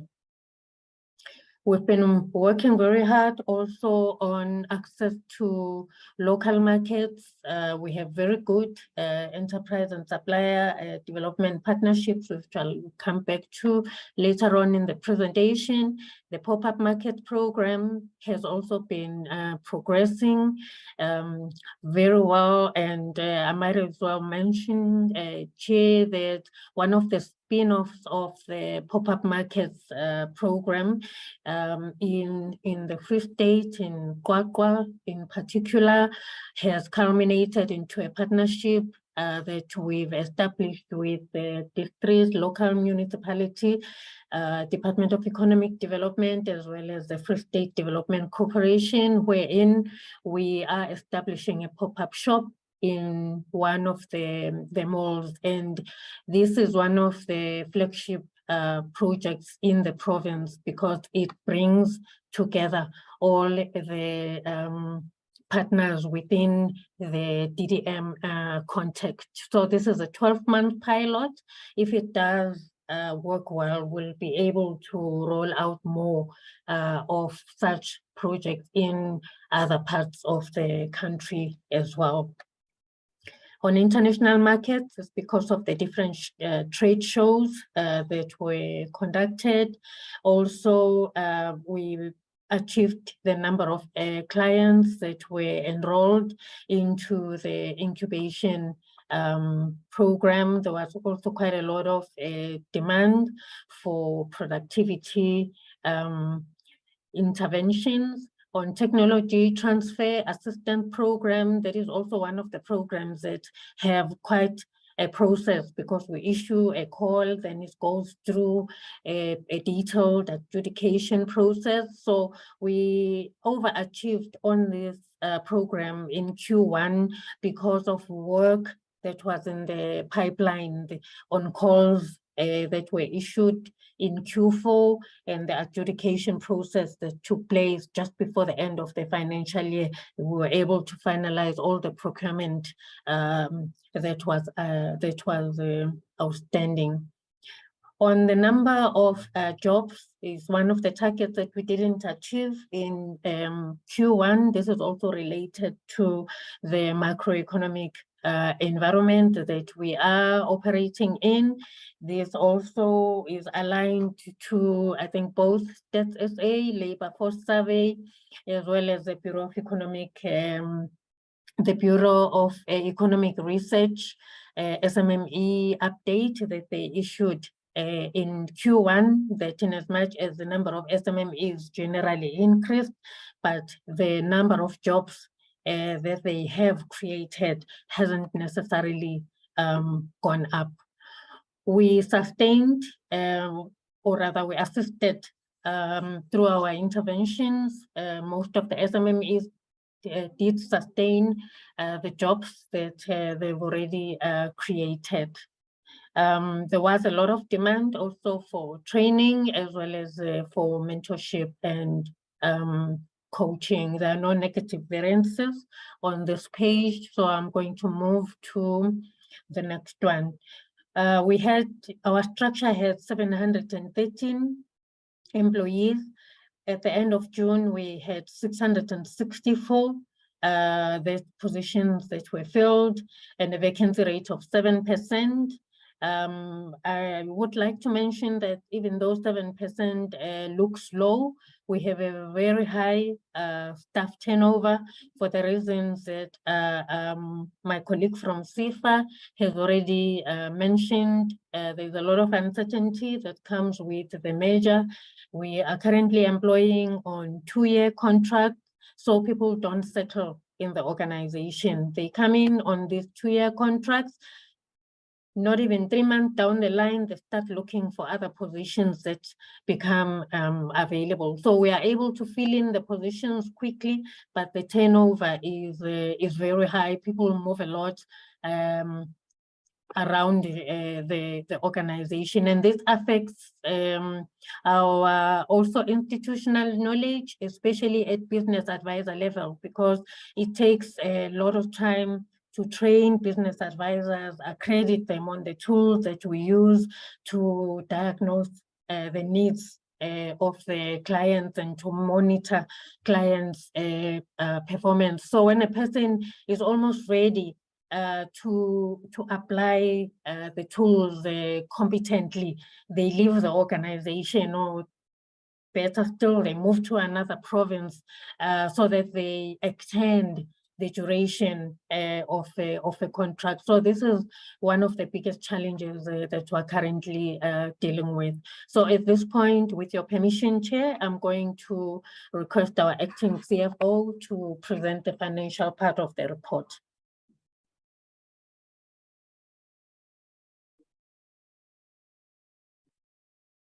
Good morning, honorable members, Deputy Minister, DG, Chair of CIFA, and CEOs and colleagues. In terms of our budget for the financial year 22-23, we are sitting with a budget with a total amount of 936.97 million, with the bigger amount coming from the department as the grant amounting to 776 million, followed by the DSBD specific project, which include other projects like the Entrepreneur Incubation Program, the funding from United Union and the floods relief, and also the funding for the capacity building program amounting to 138 million. And we also get other revenue for the specific project amounting to 7.8 million, which comes from the National Department, provincial and local government, and any other entities that are providing their funding to us. And in terms of the allocation, we allocated an amount of 376 to the personnel, which include the 75% that goes to the core delivery of our services, and the administration is sitting at 160, and then the program and project sitting at 383.77 million. And then in terms of the capital expenditure this financial year, due to the budget constraint, we have allocated an amount of 1 million for the capital expenditure. A year ago, when we received the surplus, we were able to purchase enough equipment that will carry us in the next coming years. That is the total of our expenditure, agreeing with the total of revenue at 936 million. Then the expenditure split between the core versus the support. In this quarter, we have spent an amount of 225 million on the core. Our target is 75%, and we have exceeded our target by achieving the 92%. In terms of the support, we managed to spend 20 million, whereas our target was 25 million and then 25%, and we achieved the 86%. Overall, we exceeded our target of 75% that we plan to spend on the core services. On the next slide, we are indicating the breakdown of the total expenditure for this quarter. As our CEO has already explained, we budgeted an amount of 271 million this quarter, and then we spent an amount of 245. That resulted in the variance of 25.5 million. And then in terms of the percentage, we are underspending by 9%. The first quarter, it is the quarter whereby we still spend most of our time trying to catch up or to provide the reports. And it is in this period that we have the auditors on our side. It is also important to note that included in the underspending of the 25.6 million is an amount of 12.5 million that specifically relates to the flood relief project that we have committed most of it as the time of the reporting. In terms of I have explained the expenditures whereby we spent 245 million. The invoices, we managed to pay 99.7% of the invoices within the 30 days period as regulated by the National Treasury regulations. Thank you. On the explanation of our underspending, we have break it down into personnel and the goods and services and capital expenditure. The personnel, we underspent by 7.95%. This is mainly due to the vacancies that we have, as our CEO has explained that we have a high turnover rate with regards to the staff. We keep on recruiting them, but then others are leaving. And also the salary adjustment that we have budgeted for, it was effected as from July, then that resulted in the underspending in the first quarter, and it will be we will be covered in the second quarter. On the goods and services, our underspending is 10.63% in the first quarter, mainly due to the KZN and Eastern Cape flood relief. Our PAs or our personnel, they have spent most of the time trying to implement the flood relief, especially the challenges that they were experiencing in the KZN province. It was due to it was not easy to move around the province due to the floods that were affected the area. On the capital expenditure, we overspent by an amount of 127,000. This is mainly due to the commitment that we had at year end that we received earlier than anticipated. Next. On the next slide, we are showing the split between the provinces and the national office. We have allocated in this quarter an amount of 206 million to the provincial network, and the national office budget for this quarter is an amount of 65 million. The provinces, we managed to spend in this quarter an amount of 183.4 million, whereas at national office, we spent an amount of 62.4 million. That results in the underspending of 25.5 million. It should be noted that the budget for KZN, it appears to be higher, sitting at 43.6 million, and this included the 12.5 million that was specifically allocated for the flood relief project. Thank you, Chair. Thank you. This is the slide on governance that indicates the number of meetings that our board and our board committees had in the first quarter. This is a high-level summary of the matters that the board dealt with in Q1. Just to highlight that we had a new board, so one of the priorities was appointment of board committees, as well as the chairperson also finalizing the board calendar and board plan for the current financial year. This is the quarter where we also had auditors on site, so the board also had to consider our draft annual financial statements, the audit report, and signing it off. Just a few of our marketing activities. We supported all the minister and DMs, roadshows that took place in Q1. We also facilitated participation of clients from different provinces at the Rand Easter Show. We officially launched the She Trades program in April in partnership with the International Trade Center, as well as the EDSE program. The She Trades is partly supported financially by the EDSE program as well.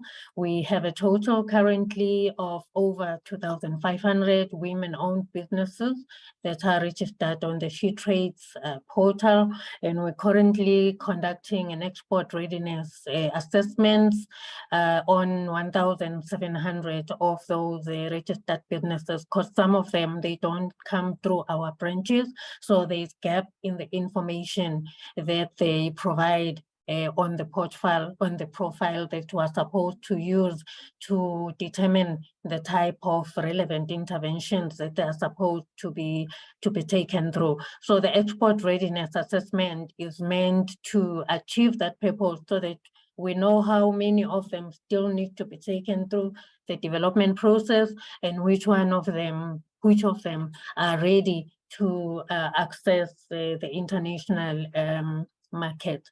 We also supported the DM's Youth Summit that was in Soweto, as well as the pop-up markets that were held in the current quarter. 3 incubators were launched in Q1. One of them is BioCity, which is based in Cape Town.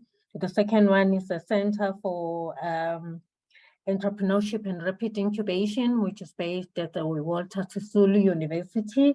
And the last one is also a Center for Entrepreneurship and Rapid Incubation, which is based in Mzimkhulu. We also rolled out our partnership with the Retail Motor Industry Organization to support small businesses that are in the aftermarket auto sector. We also launched our partnership with Gold One Mine, which is an enterprise and supplier development partnership with the mine, which we signed a year ago. 1 year later, the 8 entrepreneurs that are involved in that partnership have made a combined turnover of 35 million rand. There was also extensive contribution amounting to 8 million rand from the mine to assist the participants with things like buying equipment and material to service the contracts that they had been awarded by the mine. This is a summary of our employee wellness program activities that took place in this current quarter, with focus on mental issues, mental screening, financial well-being, absenteeism management, as well as anti-stress mechanisms. This is just a summary of, so besides the clients that walk in to our branches and want to be assisted with their business proposals, we also have what we call high impact projects, and which we implement in partnership with other stakeholders in the different provinces as DDM initiatives. The ones that are presented here are the ones that received interventions in the first quarter. One of them is this leather manufacturing cooperative, which is based in Outshore, and they were assisted with changing of directors. They were also assisted with equipment, which will enable them to grow their business. The other one is this boutique hotel, which is based in Solvency. Because of the university in the area, there is an increased demand for accommodation. The other one is the Eco-Furniture project, which is in the Northwest, and we are collaborating with the municipality. We currently see that currently funding a feasibility study for this initiative. And then the last one is the cannabis project, which is one of the Sunrise industries. We are working with the Department of Economic Development, the Eastern Cape Development Corporation, the Eastern Cape Rural Development agencies to assist small-scale farmers to supply an offtake agreement for medicinal cannabis. There's quite a lot of work that has been done and is currently being done in the Eastern Cape in the space, and this is one of the projects that we are supporting in that province. Thank you, Chairperson.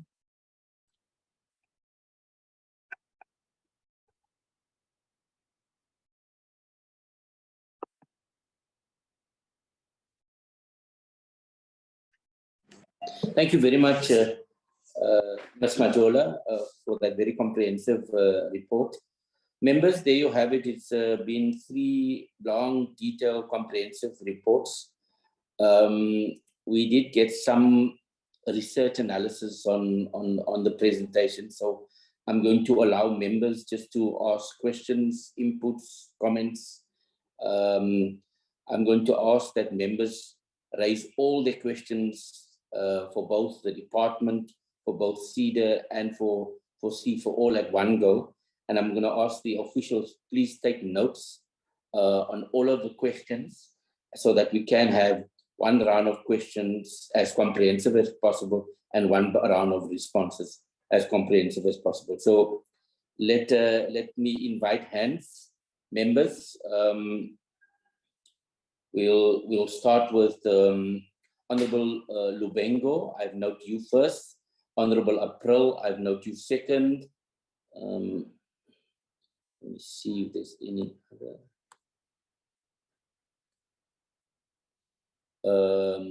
Honorable Mtenjani, I've noted you number 3.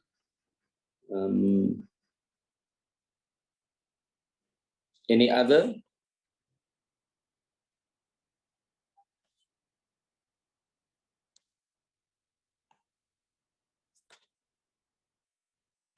Okay.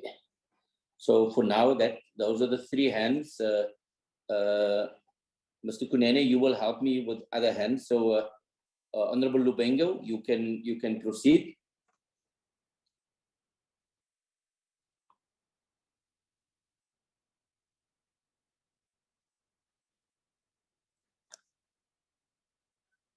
Honorable Lubengo, you have the platform. The platform is yours. Chairperson, I thank you. I don't know whether this question I'm going to raise were already raised by someone, because I was out for a minute, but let me go through it. Chairperson, let me welcome all the presentations that was presented in this meeting. My questions goes to SIFA. Comrade Chair, majority of SMEs facilitated were in the micro enterprise sector, yet SIFA achieved 30% of its target and underperformed by 60 60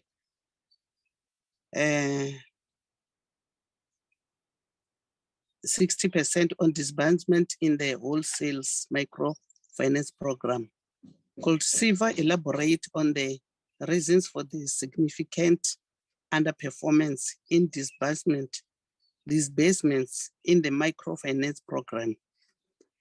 Comrade Chair, I just want to ask another question as to how has the implementation of the economic recovery programs affected, I mean, both positive and negatives, SIFA's regular operations and focus on its regular clients? I thank you, Chairperson.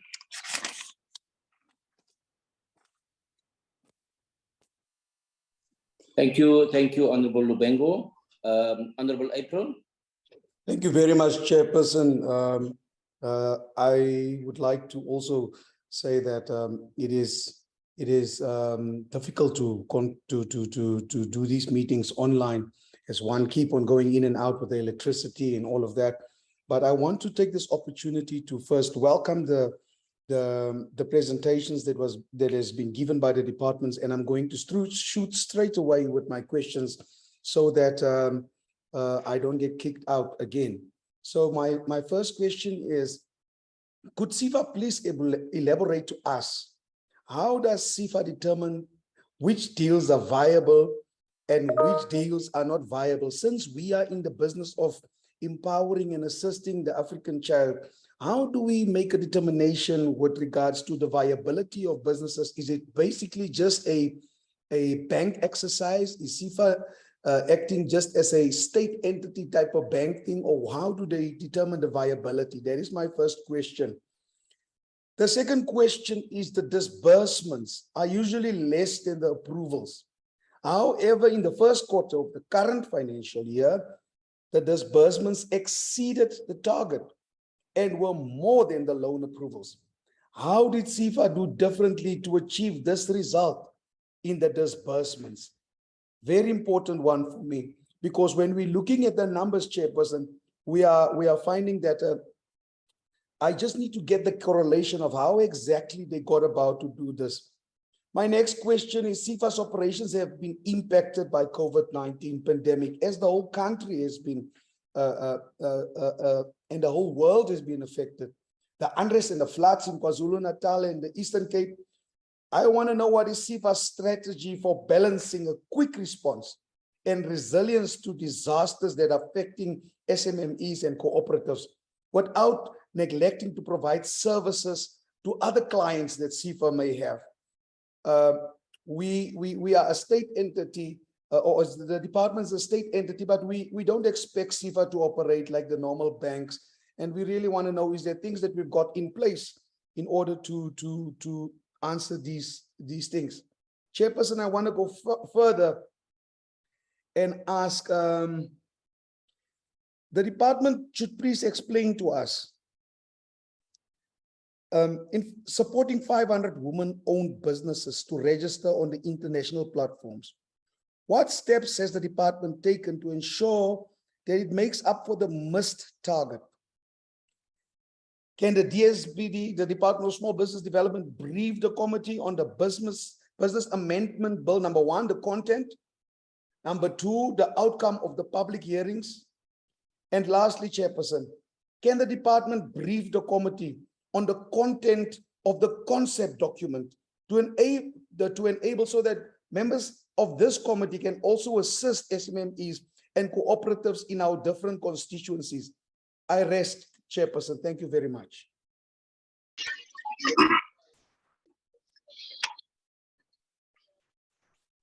Thank you, Honorable April. Honorable Mtanjani, it's your chance.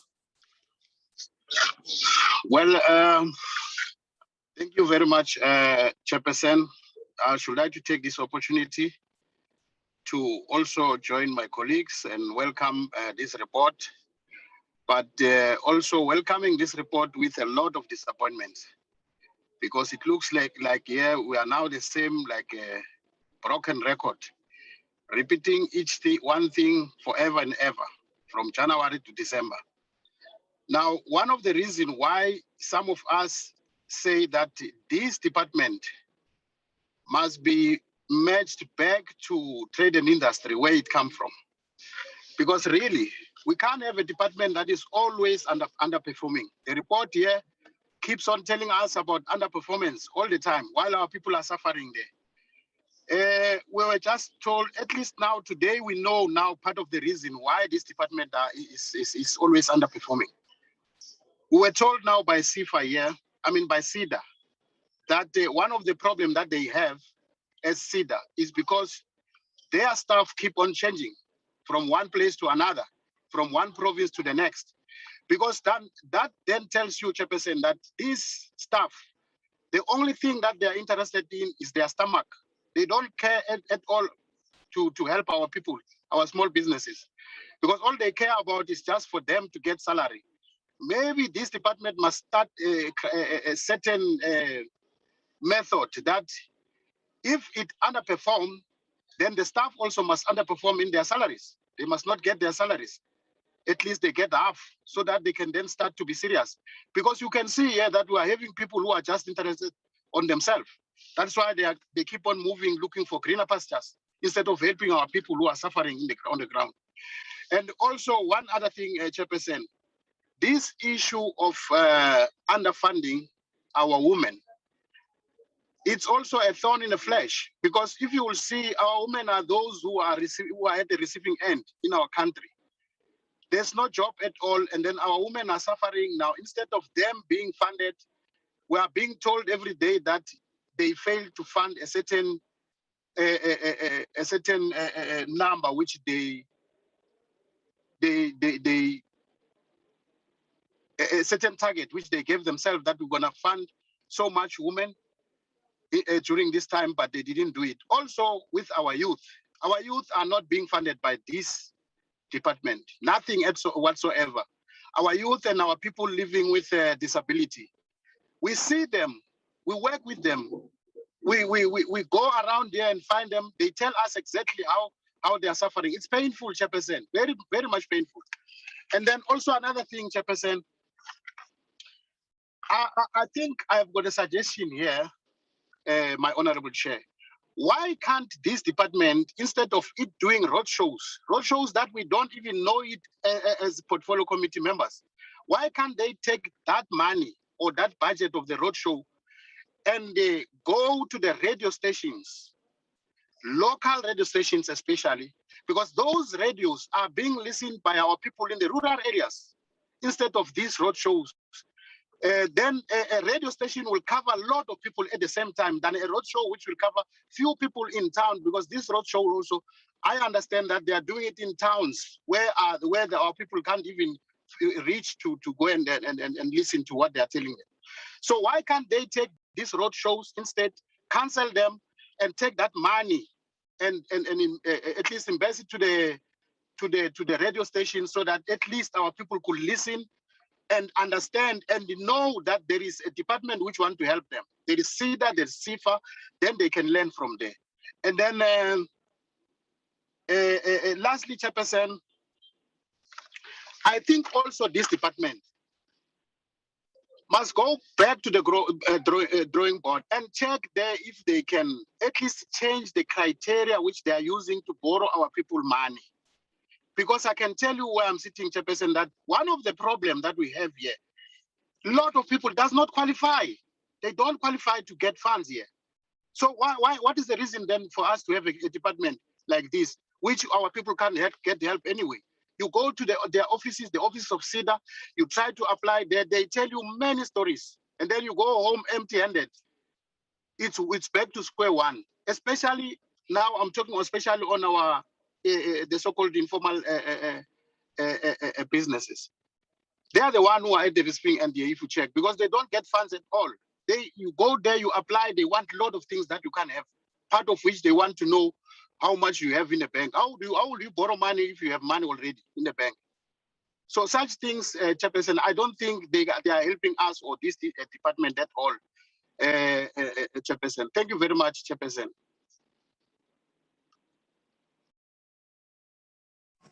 Thank you, Honorable Mtenjani. I note Honorable Kruger, and I saw Honorable April want another bite. But let's give Honorable Kruger. Thank you, Chair. I hope I'm audible. Also, my appreciation for the presentations. Chair, my question is towards CIFA. You know, we get a lot of requests from the field and complaints that CIDA or CIFA don't come back to clients. And they don't give them reasons why the applications are declined. So, you know, I think CIFA must give us a report on how many applications they get. How long does it take for a application to get to a stage where they can make a decision? And then of that application, how many of that applications were declined? Because that will give us an idea if CIDA or CIFA, sorry again, is doing their job. Because it seems like it just takes too long for CIFA to assess application. And then at the end of the day, while the assessment is going on, they make a lot of promises, and then at the end of the day, just decline that particular application. So if they can give us that information, they can send it in writing or whatever, but I think it's a huge problem. Thank you, Chair. Thank you, Honorable Kruger. Honorable April, do you want another bite? Yes, please, Chairperson. I'm going to be very quick with this. Chairperson, we've been dangled the stick of the POPI Act for a very long time now. I would like to ask the department, can they furnish the committee with a breakdown of the 8,239 competitive SMMEs and cooperatives that they have supported? We really need to be taken into confidence by the department. The next one is, what led to the delays in the scheduling of meetings for the red tape reduction program? You remember we spoke about the red tape reduction program.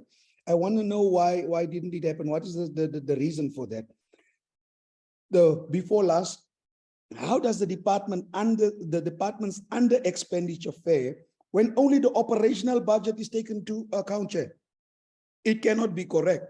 And my last one is, what is the latest on the flood relief program? We need to know what is happening in this flood relief program in KZN and what caused the delays in the appointment of the service providers in relation to TRAP. Thank you, Chairperson. That's all. Thank you, Honorable April. Any additional questions? There's quite a bit of questions coming through for the department and CIFA. Members, Tanjani, you want another bite? Go for it. Honorable Tanjani. Yes, thanks a lot, Chairperson. No, not necessarily another bite, but also to concur with my Honorable April. We want accountability here. Now, today, they must tell us a date and time when they will come here and give us a database of all the people that they've helped already, including the issue of the floods in KZN and the Eastern Cape. We want that record here because we might be taken for a ride here. So we want a record, we want it straight and say, these are the people that we have helped, so that as a committee also, we can then maybe invite those people to come and attest themselves to say, yes, indeed, they did receive such a funding. Thank you very much, Chairperson. Now it's time to work, Chairperson. We must work here. Thank you, Honorable Tanjani. Honorable Lubengo, you want another bite? Thank you, Chairperson. Can the department brief us on the business amendment bill? The contact outcome of the public hearings. Can the department also brief this committee on that issue, Chairperson? I thank you. Thank you very much, Members, I think there's a lot of questions there. Let's give the opportunity to the department and the entities to respond to those things. So I don't see any further hands. DG, DM, maybe we can just hand over to DJ and the team to get the responses. Members, so that concludes the question side. Now we'll get feedback from the entities. DG, over to you. You can manage the responses, DG. No, thanks, Chair. I will start maybe with CEDA, if they can start with their question, then SIFA, and then we'll come back so that we can cover everything. Thanks, Ms. Majola. Thank you, Chair. Thank you, DG. I'm going to start with just clarification on the stuff that is moving around, Chair, just to indicate that these are not full-time employees, it's contract employees that where the turnover is very high, because when people have to think about their contract that they are ending and they look for other opportunities that are likely to afford them longer contracts. So it's not really full-time staff.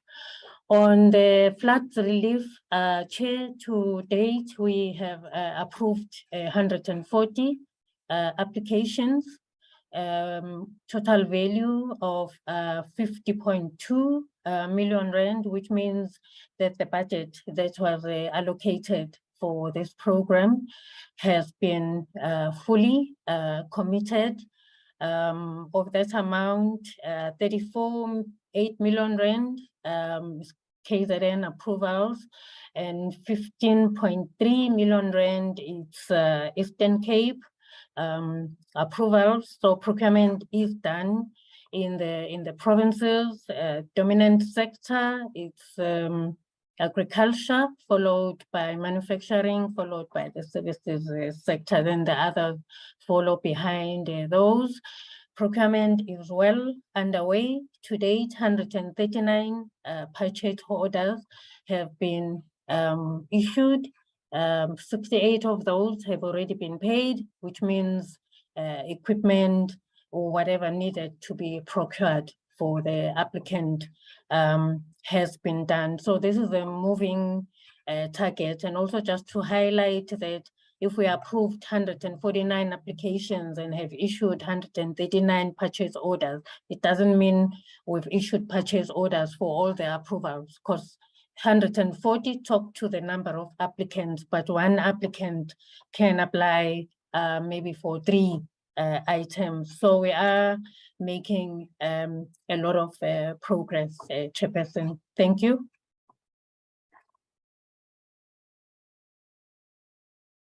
Thanks, and also, I'll hand over to SIFA. Don't know that the chair is still here. Thank you, DG. Thank you, Chair. SIFA, I think let's first deal with the question that deals with business application viability and the criteria that SIFA uses. I think that SIFA obviously lends in the context of one legislation, which is basically the National Credit Act, and which basically says that yes, we must be a responsible lender. But however, essentially SIFA is a cash flow lender, where we looked at the cash flow of the business and the ability of an application basically to honor and repay the payment obligations. That is the core criteria that SIFA uses to assess an application, the business viability. Linked to that business viability, we've also got then a pricing model that basically uses the development impact that basically such an application will achieve with regards to issues about redress. And there we're looking at basically job creation, we're looking at the development impact in terms of the geographic spread, from where we're funding the entrepreneur, from the age demographic. Those are the criteria that we use then basically in determining the pricing criteria for an application. The question of disbursements, how could we overachieve on disbursement when the approvals were less than the amount disbursed? Honorable April might maybe recall that in the fourth quarter report, we've indicated that in the fourth quarter, SIFA approved 1 billion rand of loan facilities to SMMEs. Of that 1 billion rand, not all facilities was disbursed, and hence that disbursement was then carried over to the fourth quarter, hence the overachievement of 142% with regards to the disbursements target. That basically just explained the impact. With regards to the emergencies and our SIFA's response, in particular to the KZN and Gauteng riots, SIFA basically introduced the business recovery program in support of clients that was affected by those riots. With regards to, we've made available a budget of 300 million rand. Of that 300 million rand, basically, we supported 96 SMMEs in Gauteng to the value of 94 million rand. In KZN, we supported 168 SMMEs to the value of 156 million rand. And that basically makes a total that was disbursed to these SMMEs of 250 million rand. And we are still processing another 50 million rand of applications that is linked to the budget, Honorable April. With regards to the underperformance with regards to disbursements in the microfinance program. The microfinance program is very cyclical in nature, that you would find that, and this is very linked to how many of these lending programs work, especially with regards to group lending that is being followed by some of SIFA's major microfinance institutions, where the lending activity of the group is very cyclical. So what you find that during the first quarter, typically there's a lull during the disbursements, and then it starts picking up during quarter 3 and quarter 4 as we end up to the year. Another thing that also needs to take into account that during April, normally the Maria Easter activities in Limpopo is also a heightened activity for many of the microfinance operators in Limpopo. And the fact that that gathering didn't take place in the last 2 years also impacted on the microfinance activity, particularly in the Limpopo province, hence also the underperformance on disbursements. With regards to outreach on local radio stations, etc., that is what we do. I think our presentation actually indicates that we've used several road outreach programs via community radio stations, basically to reach to SMMEs. And this is what our regional managers in the different provinces do on a weekly basis to talk to our basically client base. We've given an analysis in our presentation on the radio stations that we've reached on. Honorable Kruger, I think that our analysis in the presentation reflected that we've underachieved with regards to turnaround times. In direct lending, we've set a turnaround times with regards to loans, with regards to approvals. SIFA sets lending facilities as we've got 2 lending channels. One, we've got a direct lending channel, and we've got a wholesale lending channel. In direct lending, we've set a target to approve a loan facility within 40 days.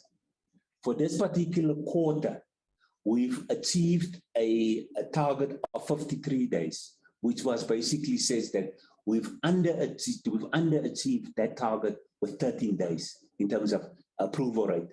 Within the wholesale facility, obviously, the wholesale facility is more complex applications that require more intense detail.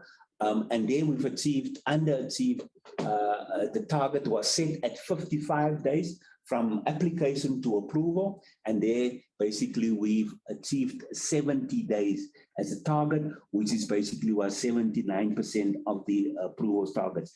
I think the important point, Honorable Kruger, that must be taken cognizance of is that many times to support the application processing requires many times supporting documentation that SIFA relies on in terms of the required legislation that SIFA is being subjected to approve an application.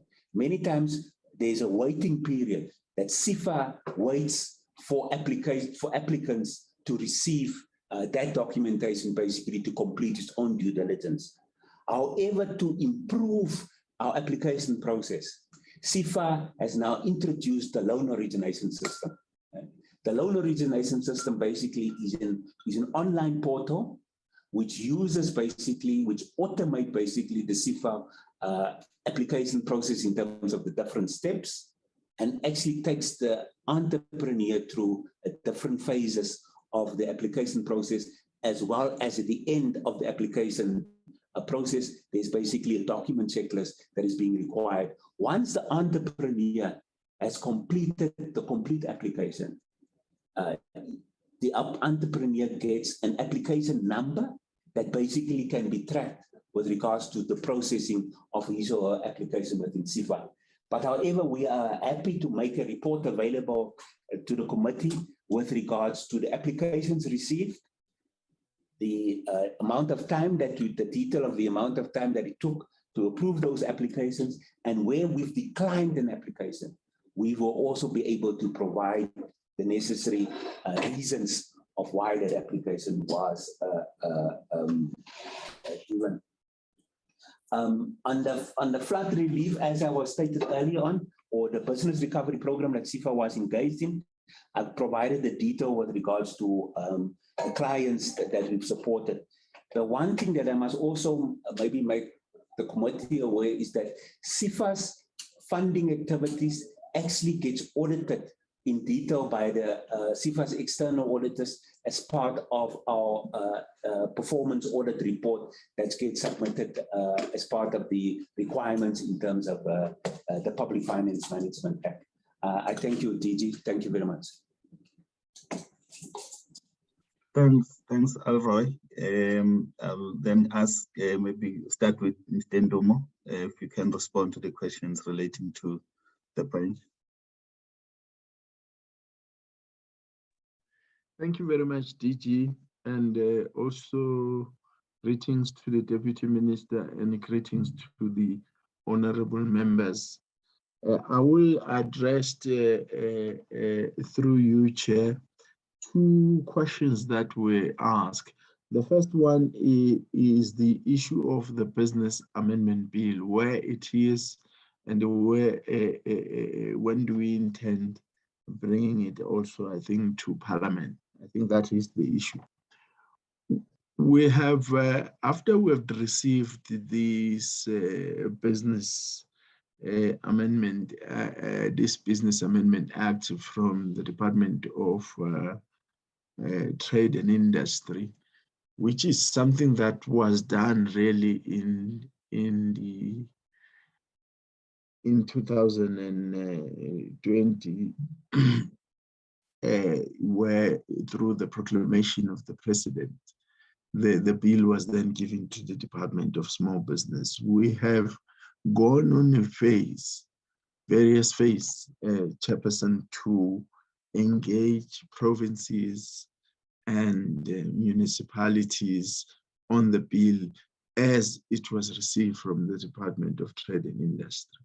When we subjected the bill to the CS process and also the state law advisor, we then received comment on the bill that this bill needs to be made a bill that has dual powers, the powers of national government, which is the minister, and also have the power for municipalities and provinces.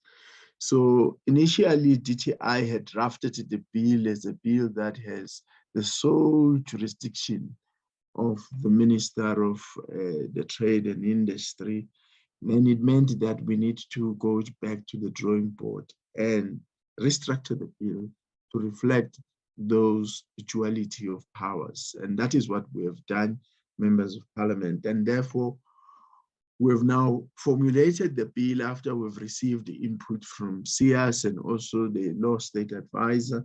And then we are now currently engaging on the amendment Business Act, the provinces. I think this week we are in KZN.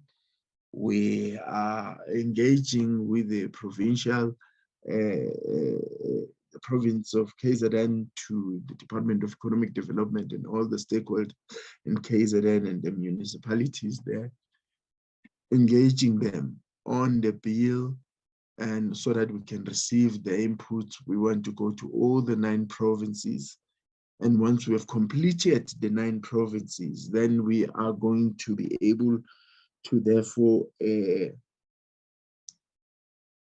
publish the bill for public comment through via cabinet. And once that has been done, then the bill, we anticipate that around April, around March or February next year, and January, we will be in a position to bring the bill to Parliament to engage. So in respect, the bill really is going through the consultation process, and it will then, after the consultation process, going to be submitted to cabinet, and then after that it will be published for those 60 days or 90 days publication for public comment. And then after that, we will then subject it to Parliament. So it is on its way, and members of Parliament, and we're working very tirelessly to make sure that we bring it to Parliament. It sets out a new framework, a framework of licensing. It deals with the framework of licensing in the area of municipalities. It gives the municipalities the power to issue out licensing governed by the norms and standards that are set out by the Minister of Department, or the Minister of Small Business Development. And those norms and standards are the ones that are going to be the guidance. All municipalities will have to abide by the norms and standards set out in the legislation in terms of how business licensing should be addressed. It deals with issues of the acceptable, that is, charges that could be made for the licensing in terms of licensing fees to municipalities. It will, through the regulation, set out the benchmarks of what will be an acceptable fee, so that we don't create the red tape in the process. It also addresses the issue of red tape for business licensing. It wants to make business licensing simpler, much easier to obtain, especially by the startups and the SMME sectors. And it also outlines a clear process. There will be a regulation that will govern certain particular areas that the minister. There is also the issue of foreigners, whether they should be given licensing in our country.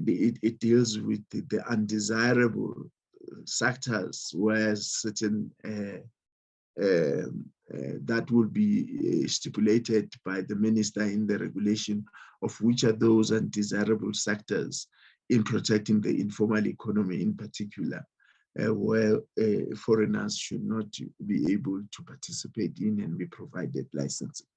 So those are the issues that are there, DG, and I think that is, we are on course to be able to bring the bill, and we anticipate by January, February, it will be before Parliament. And then the other question is around SIF, as to why SIF, the appointment of a service provider, was delayed. The issue there in appointing the service provider, which was a process which was a bit delayed. We initially on this service provider, we had sought to use GTech as a service provider to assist us. We've sought to use the service provider which will assist us with this business of the infrastructure, but it became clear that this is a single source and it was rejected for us to appoint it by National Treasury. And then also then we had to then start the process afresh to go through the market. When we go through the market, you especially once you are dealing with a project that is above 1 million, it needs to go a full length of a couple of either a month or more, some months. So, and then after that, it has to go back to the process where it has to go through the SCM process.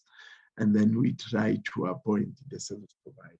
So those were really the reasons why we had the service provider delayed to be appointed in this regard. I thank you, Chairperson. Thank you very much. Those were the two questions I wanted to ask. Thank you. Thanks, Jeff. CFO, there was a question about the under expenditure. How does department fare when only the operational budget is taken into account? If maybe we can respond to that. Through you, Chairperson. We have reported that for compensation of employees, our performance is 89.6% or just under 90%. And on goods and services, we had said we overshot by 691,000, which leaves us at 103.3%. And we had also indicated that capital expenditure, we underperformed by 151,000, which was 70.5%. So overall, combining compensation of employees, goods and services, and capital for the quarter, you have 59.447 million, wherein as projection, and wherein the actual expenditure is 56.025, with a variance of 3.4 million, 3.422 million, with expenditure being 94.2, with a variance of 5.8%. Chair. That is now excluding the transfers and subsidies that amount to 551 in terms of our spending per economic classification. I hope I have responded to the question, Chair. Okay, thanks, CFO. Just few questions that were not responded to. One was the delay, what led to the delay in the scheduling of meetings with municipalities in particular. The main issue, Chair, here was that the meetings were scheduled because what we target, we don't target staff that does not have an influence in terms of how the municipality operates. So we target the municipal manager, we target people working in supply chain management, people who are responsible for the issuing of licenses and all these other critical staff members. So as the meetings were scheduled or the workshops were scheduled for June, we advised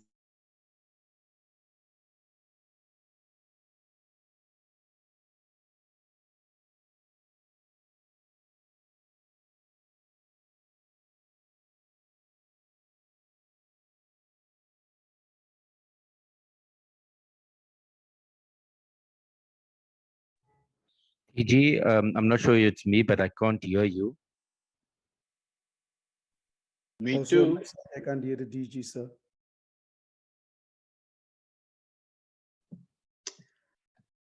Chair, while the DG is experiencing challenges, maybe I can just chip in there. It's from the DSPD. So we had a situation with the availability of the category of managers that the DG mentioned. And as a result, we rescheduled according to their availability. And the rescheduling ended up with us having the meetings on the 21st of July, which falls under quarter 2. So in quarter 2, we'll be able to report on the progress in respect of that. But indeed, the meetings did go ahead. And the other question that I think the DG was gonna answer is the breakdown on the competitive businesses. So we had here an assortment of our programs responsible for the support provided. On the non-financial support side, in respect of business development support, we had about 1,185 businesses that were supported by CEDA under their BDS program, and CEDA again under TRAP. We had 3,865 businesses. Under the youth startups, CEDA supported 190 youth startups with non-financial support. Under She Trades SA, we had 327. And on the listed products, we had about 16 businesses. Then under financial support, the Spaza Shop facility had 200 businesses amounting to 2.1 million. And under TRAP, which includes, importantly, informal traders, we had 265 amounting to 102.4 million. Under the CFA direct lending intermediaries, managed funds and KCG, here we had a number of 539 businesses amounting to 416 million, and under youth startups, we had 445 businesses amounting to 34 million. And if we do a further breakdown according to targeted groups, under the BDS program, we had an impressive jobs sustained of 3,873, with these being 709 women-operated businesses, 237 youth, 5 people with disabilities, and most importantly, 16 cooperatives. And under TRAP, we had a market improvement on the cooperatives supported. So we had about 98 cooperatives that were supported under TRAP. And so throughout the breakdown, we then see that the number of businesses owned and operated by women is about the most that we support as a portfolio, followed by youth operated businesses, and then cooperatives come in third, while people with disabilities come in fourth.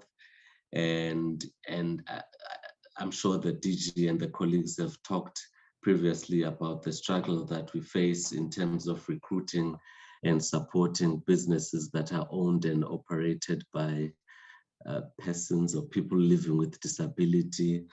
And those are the questions, Chairperson and honorable members, that I thought the DG was going to touch on. And maybe lastly, on my side, on the delays related to TRAP. So here we had situations related to just the pure process between the submission of documents and the lack of proper documentation being submitted by beneficiaries, and the toing and froing between the missing documents. We had issues around what are these things?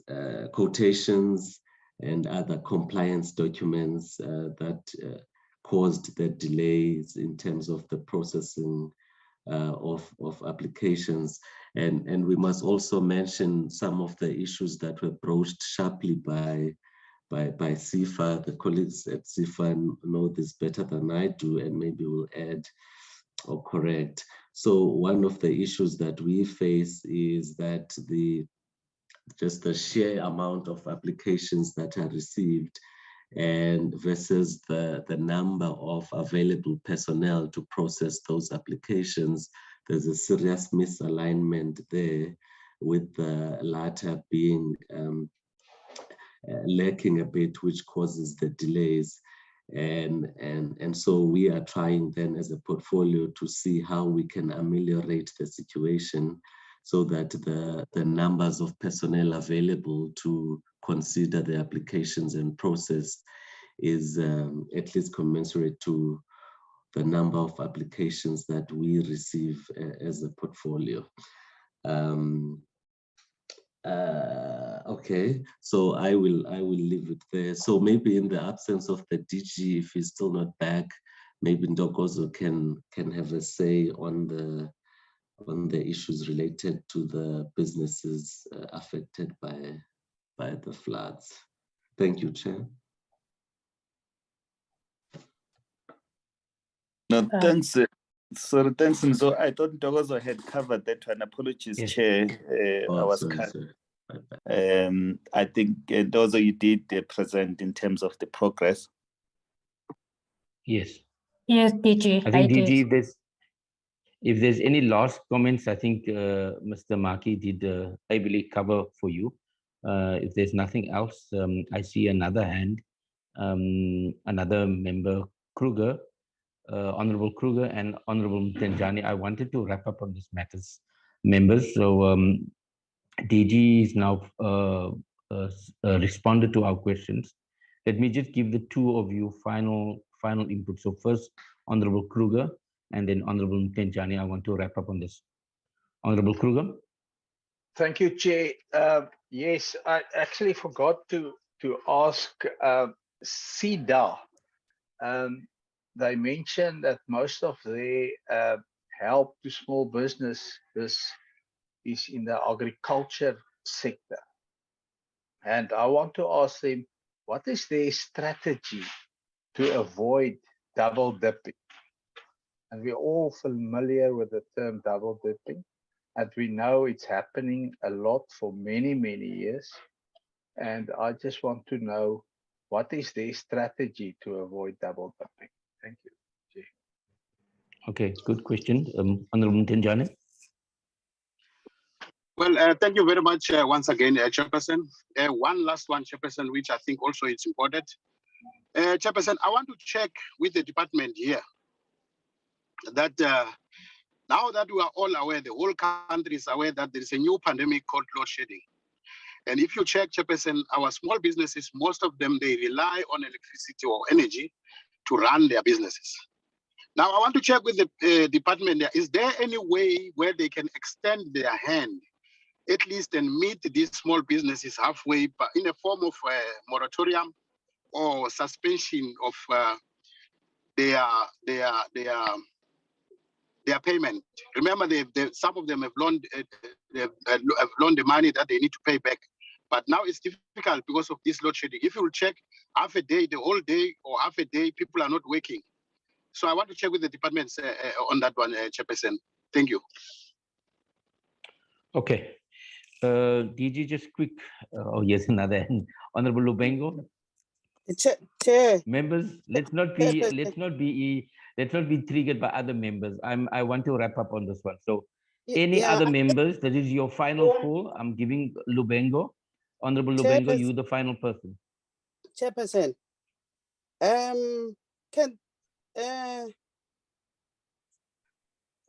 sorry. I just want to ask the department as to what role do cooperatives play in the economic currently, and in the department's view, what needs to be done to encourage cooperatives to grow and be sustainable.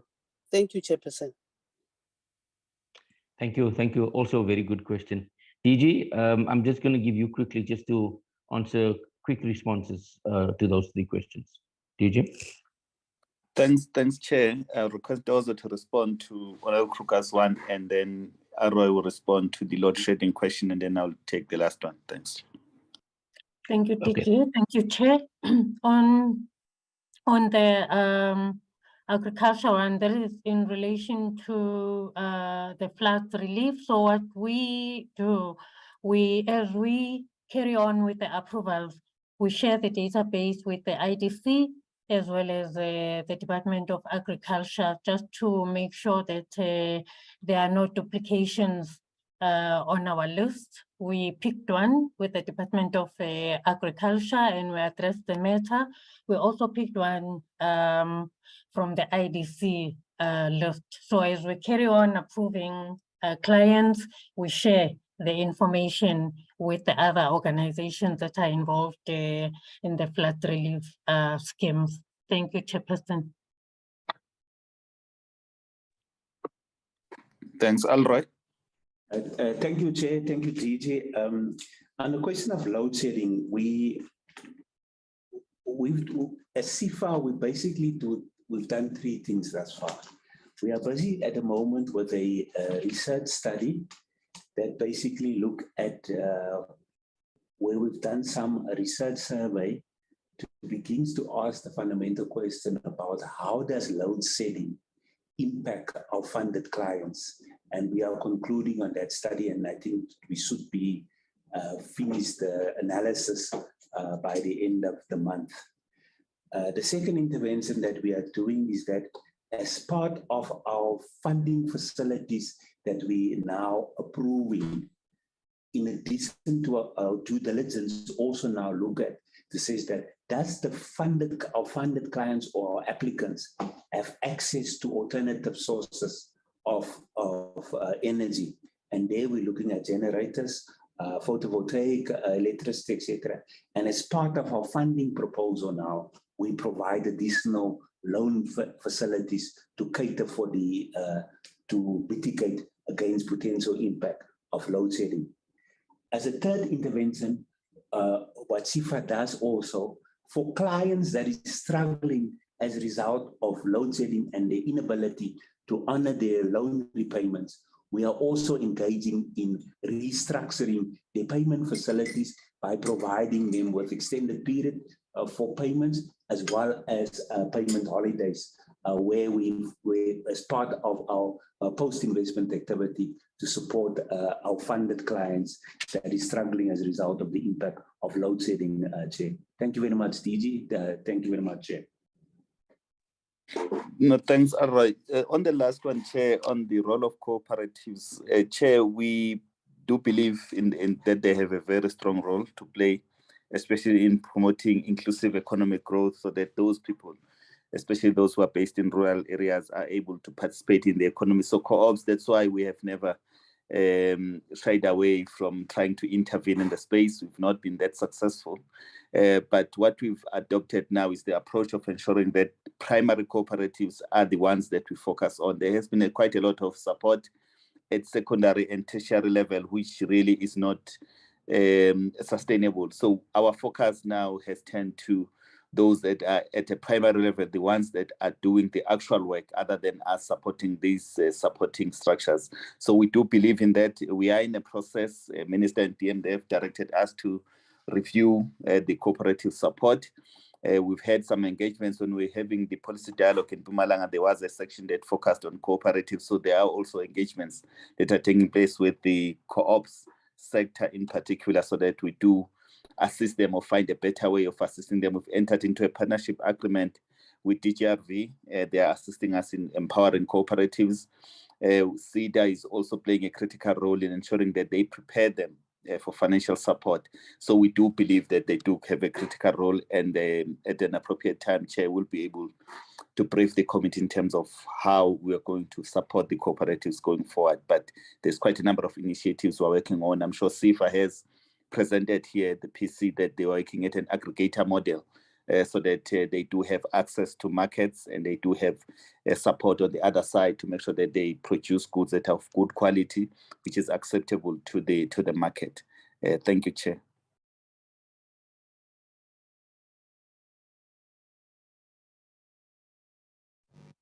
Thank you, DG, and thank you to all the respondents. Deputy Minister, I will give you concluding remarks if you have any inputs, and then we'll wrap it up out to a summary.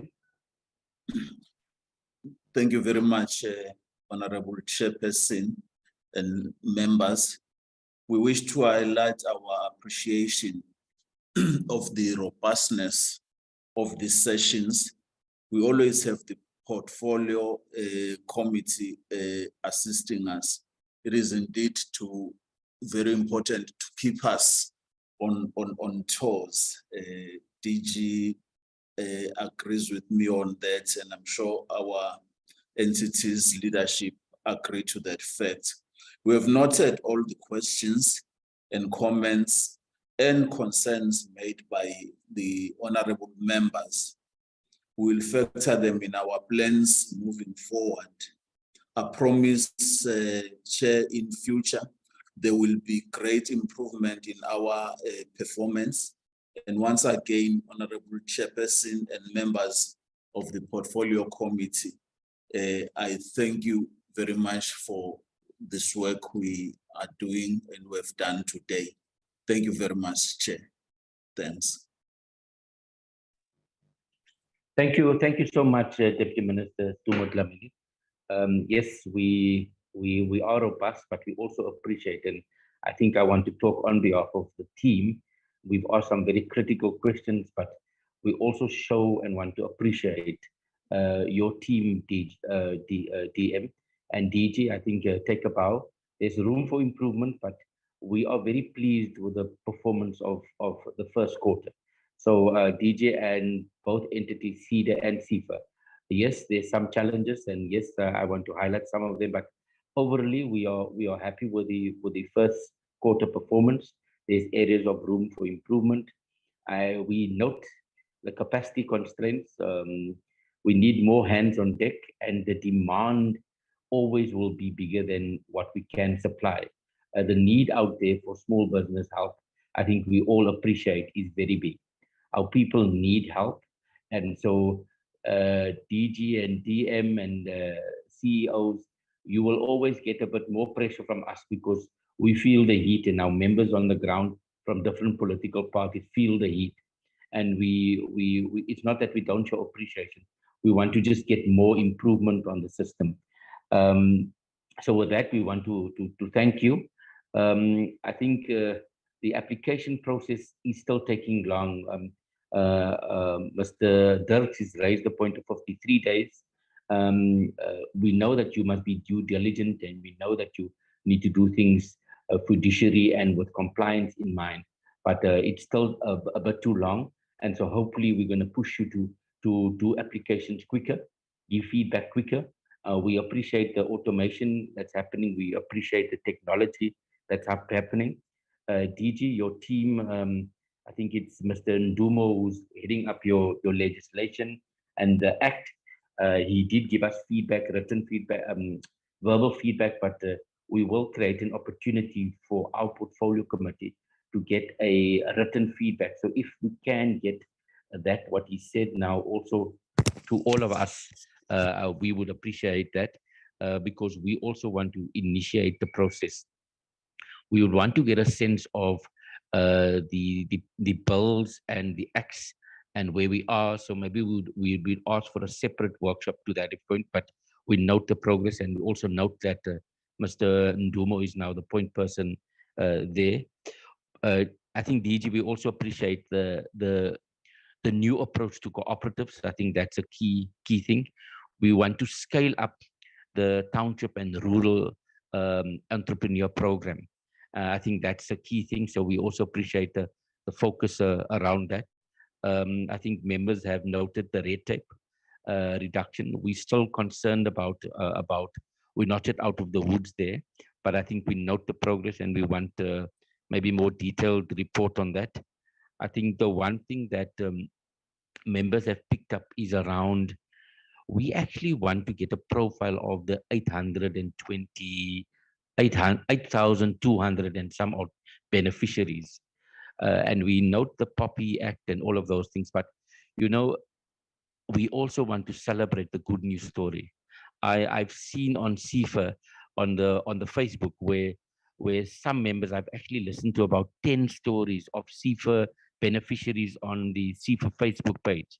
So it's important that maybe CIFA also get, when you get people to be beneficiaries, also ask them to just tell their story and tell their good news, because we are struggling with good news and we want to share good news and we want to make it a critical factor. We want entrepreneurs to be proud of getting help from this government, because this is a caring government. So we need to do marketing. I think there also a nice point that came through around why can't we get more radio shows, DM, and with you and Minister and the DG go on the radio and do a outreach on the electronic media? Why don't we have an entrepreneurial TV show where you say, come, people must come on the show and present their ideas. In that way, we're creating a entrepreneurial culture. So I think members are onto something, and DM, we also want to appreciate the work that you all guys are doing. I personally was at an event in Philippi just yesterday, where the department celebrated 105 beneficiaries, where they got business equipment. Now, obviously, the need is more. So the one cry was when we showcased that, when are you coming to Mitchell's Plain? When are you coming to Guguletu? When are you coming to Tanzania? So our people are eager and ready to receive the opportunities. I think the one thing that members are always saying here, please involve us if there's road shows in our constituencies. I think that also came out strongly. But overall, we want to thank the team under your leadership, DM and DG, and the entities for a good performance. We will continue keeping you on your toes, and we also want to thank members for all the relevant questions and the preparation that we put into in today's session. I want to ask Mr. Kunene if there's any other issues before I adjourn the meeting.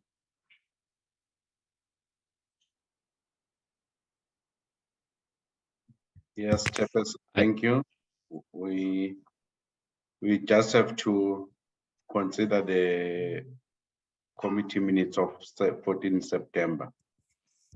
On the side While you of the flight that, on the side of the department, we will request that Mr. Maki provide us with a written response, because it was a bit faster in giving that feedback. So we'll appreciate it if it's in a written form. Thank you very much.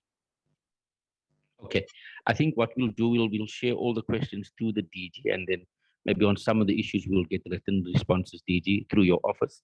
We'll share this, but let me give Honorable April, while we go through the minutes, before we go. Honorable April, I'm giving you another chance. Go for it. Thank you, Chairperson. This one will be very brief. Thank you for those responses we've received. Chair, I just want to say that the last time in this portfolio committee, I was raising serious issues, the fact that we don't see any movement of the departments. I can attest now that there is really some good work that is coming from the department, and we shouldn't throw the baby out with the bathwater. There is a lot of work that I can see they are trying to do, and I want to just commend them on that and say that keep on pushing. We are behind you. We see you, and we hope to work together very well in this last mile of the way. Thank you, Chair. Thank you, thank you. Members, can I direct you now to the screen? We just have the minutes of the previous meeting. So we're going to just briefly go through that.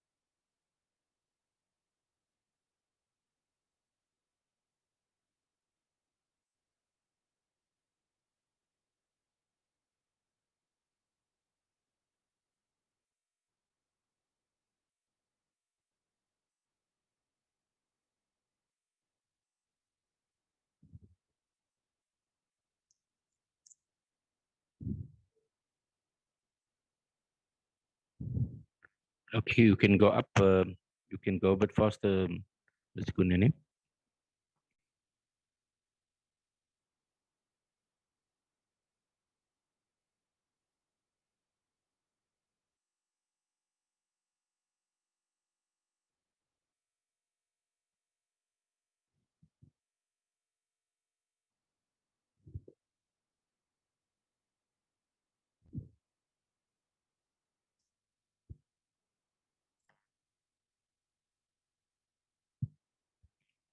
Okay, members, there we have it. Can I get any inputs, any changes, any amendments, or a mover for this adoptions of this minutes?